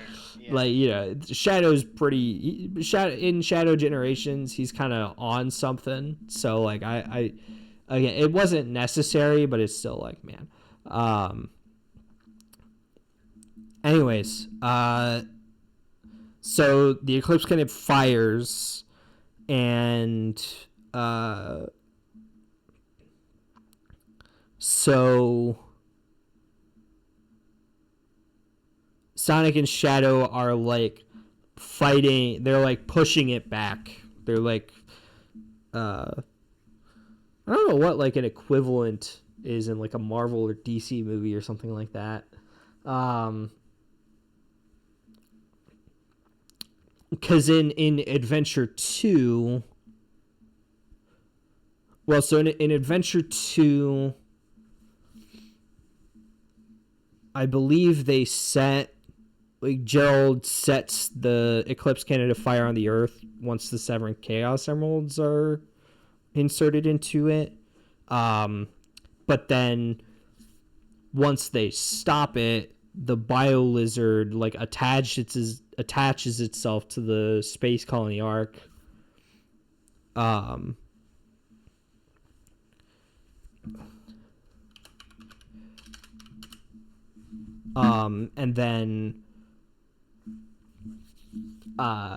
then so like when they're then they fight the Bio-Lizard in Earth or in space, and then they use Chaos Control to teleport it back out to Earth. So that they never do that in the game. So in Adventure 2, Shadow like uses up all of his power and falls to Earth. So I like the change where it's firing, and so like Eggman, Tails, and Knuckles are trying to like turn the Eclipse Cannon, and then and Sonic and Shadow are like pushing it back. Exactly. Yeah. they do a cool thing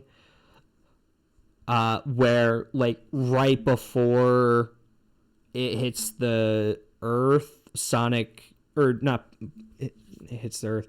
Like Sonic like runs out of supersonic power, and starts falling to Earth, which is a cool role reversal because in Adventure 2 it was Shadow that did that.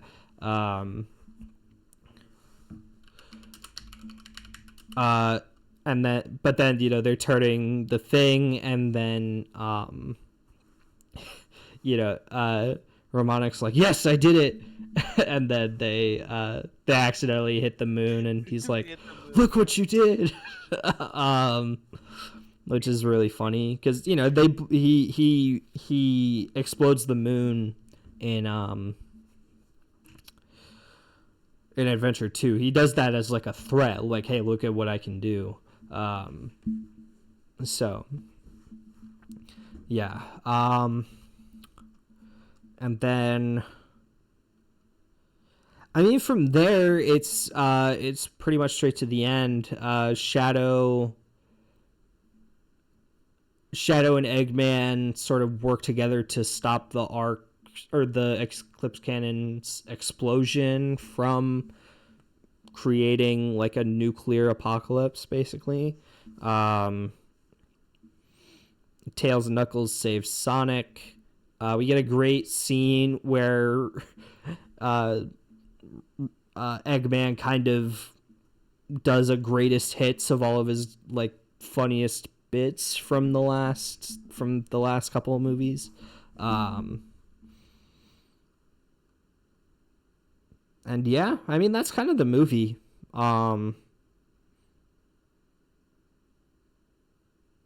Post-credits scene are Amy and Metal Sonic. And then Shadow is revealed to be alive in like the final credits scene. Yeah, I mean that was a pretty cool post-credit scene. Like both of them were really good. I think that I've been thinking about like how like Metal Sonic was like that was a great interaction as well. Like Yeah. them like introducing him, and like I don't think they like, because I've been wondering like did they make him look weak that he can't be a main adversary for the next one, or like I'm just thinking in Yeah. the implications that he is the main adversary. I'm like no, especially if you like rewatch that scene, like yeah, Amy comes in to save the day, but like Yeah. yeah, not all of them were destroyed. Like Agreed. Yeah. so yeah, I like it. I mean that was a really cool reveal for Amy. Like that was Yeah. a great introduction for her. Yeah. Yeah. Especially setting the tone that like yeah, she's a you know she's a strong character. Like, Yeah, one of she's those type of capable. things is like yeah. Whereas I Yeah. feel like, sometimes she doesn't get that type of spotlight. So Yeah. Yeah, I'm really curious to see how they're gonna do it because Metal Sonic is not the villain of CD. Eggman is still the villain. Metal Sonic is just kind of his latest creation. But Amy and Metal Sonic were both introduced in Sonic CD, so it's kind of I'm kind of curious about how they're gonna do it.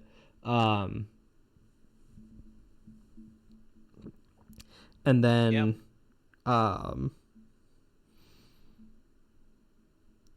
Yeah, I mean I think, and I also like, I hope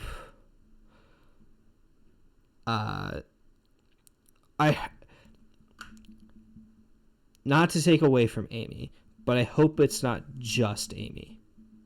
You know what I mean? Like I hope it's I don't know why I keep harping on this. I really want the Chaotix.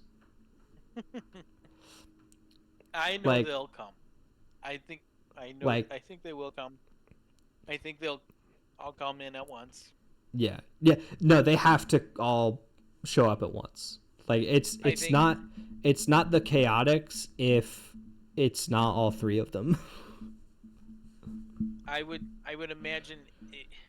Here's the thing, like, I would imagine they would pop up like in like they would be introduced in like a second half of a film.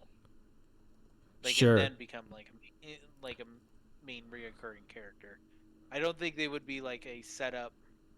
Maybe this is my opinion, but like I don't think they would be like a setup from an end credit scene. But it could be. Actually, now that I think, I'm taking that back. I'm taking that last part back. But I do think that it would be like a second half of a film. Sure. To really introduce them. Yeah. I would love if like the next movie Amy was like from a different world and it's like, hey, let me show you this whole world, and they go to the world and it's all just a bunch of Sonic characters. Like the Chaotix, Cream the Rabbit, Vanilla, Big the Cat,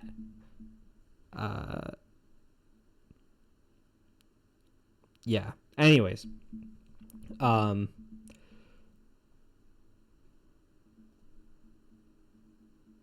last thing I want to say about Sonic 3, love the movie.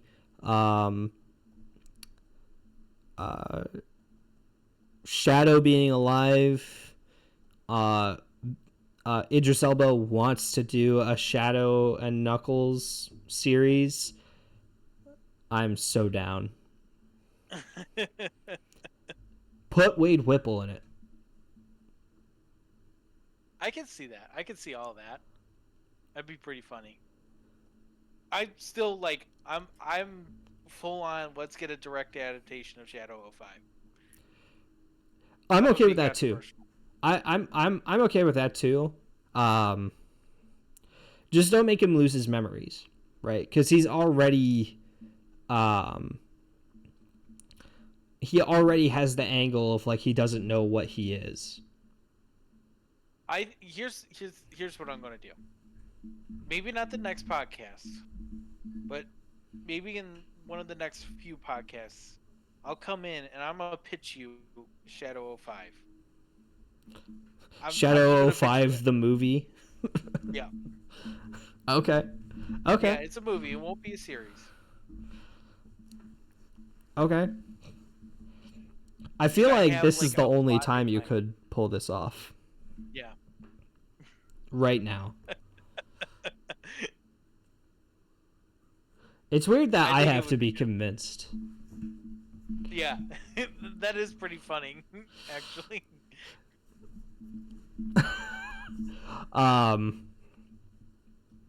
Yeah, that's happening. Yeah. All right. Yeah. After our year in review. Get ready. We're gonna get the animatic from Caleb. Shadow 05 the movie. Have, like, scans of like drawings of Shadow. That would be funny. Okay, let's move on. We have gone on far too long to do our tournament, so we will push that back to after our year in review. We do still want to talk about the year in review, even just briefly. Caleb, go ahead and stop me whenever you want. I have some ideas. I'm gonna run them by you. If you want to like iterate on them, do whatever. Okay. Yeah. So I think, let's not be silly. This podcast is the two of us. Yeah. We have different opinions, and that's okay. Right? Yeah. That's good. Even. No, you're wrong. You get some variety. Oh crap. No, you're wrong, and you're evil because you're wrong. Exactly. Yeah. No. So what I'm proposing is not just a year in review where, what's our favorite game that we played, right? Because that'd be half an hour. Hmm. Which, judging by the runtime on this recording, probably not what the people want.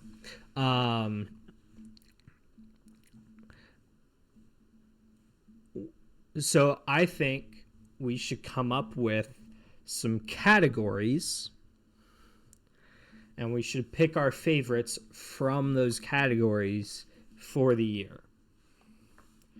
So, like, we could have our basic, like, game of the year, favorite, maybe not just, favorite soundtrack, but favorite score or favorite song, like individual track.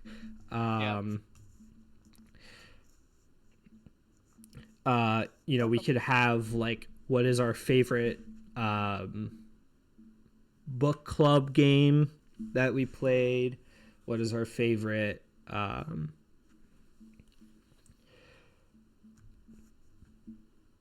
sorry, excuse me. What's like like best mystery game, right? Like, cuz we had a few of those this year. Maybe like favorite game we didn't talk about on the podcast, right? Because I'm sure there were some things that we played. I know there were some things we played here and there that we didn't talk about on the podcast for a number of reasons, right? Not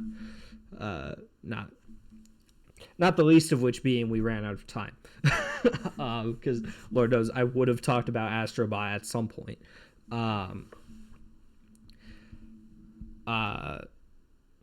Yeah, so like we could get creative with that. I could start writing them down now. We could talk about it after the show. Yeah, we could do it like in between shows.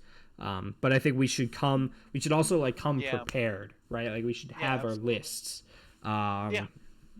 So that's kind of where my head's at. I want to know what you think, and then we can either start brainstorming categories or, we could do that in our free time. Are we limiting to just video games? Or are we like expanding past that? Well, so, I mean, I think we should limit ourselves to stuff like, so maybe we could have like a, I'm trying to think of how to only word two this. Adaptations that I've watched was Sonic 3 and Knuckles, so I guess. Yeah, like I guess like like I think if it was something that was like video game adjacent, I think that's fine. But like, trying to think. Like if I'm not going to bring Conclave onto the podcast. Right.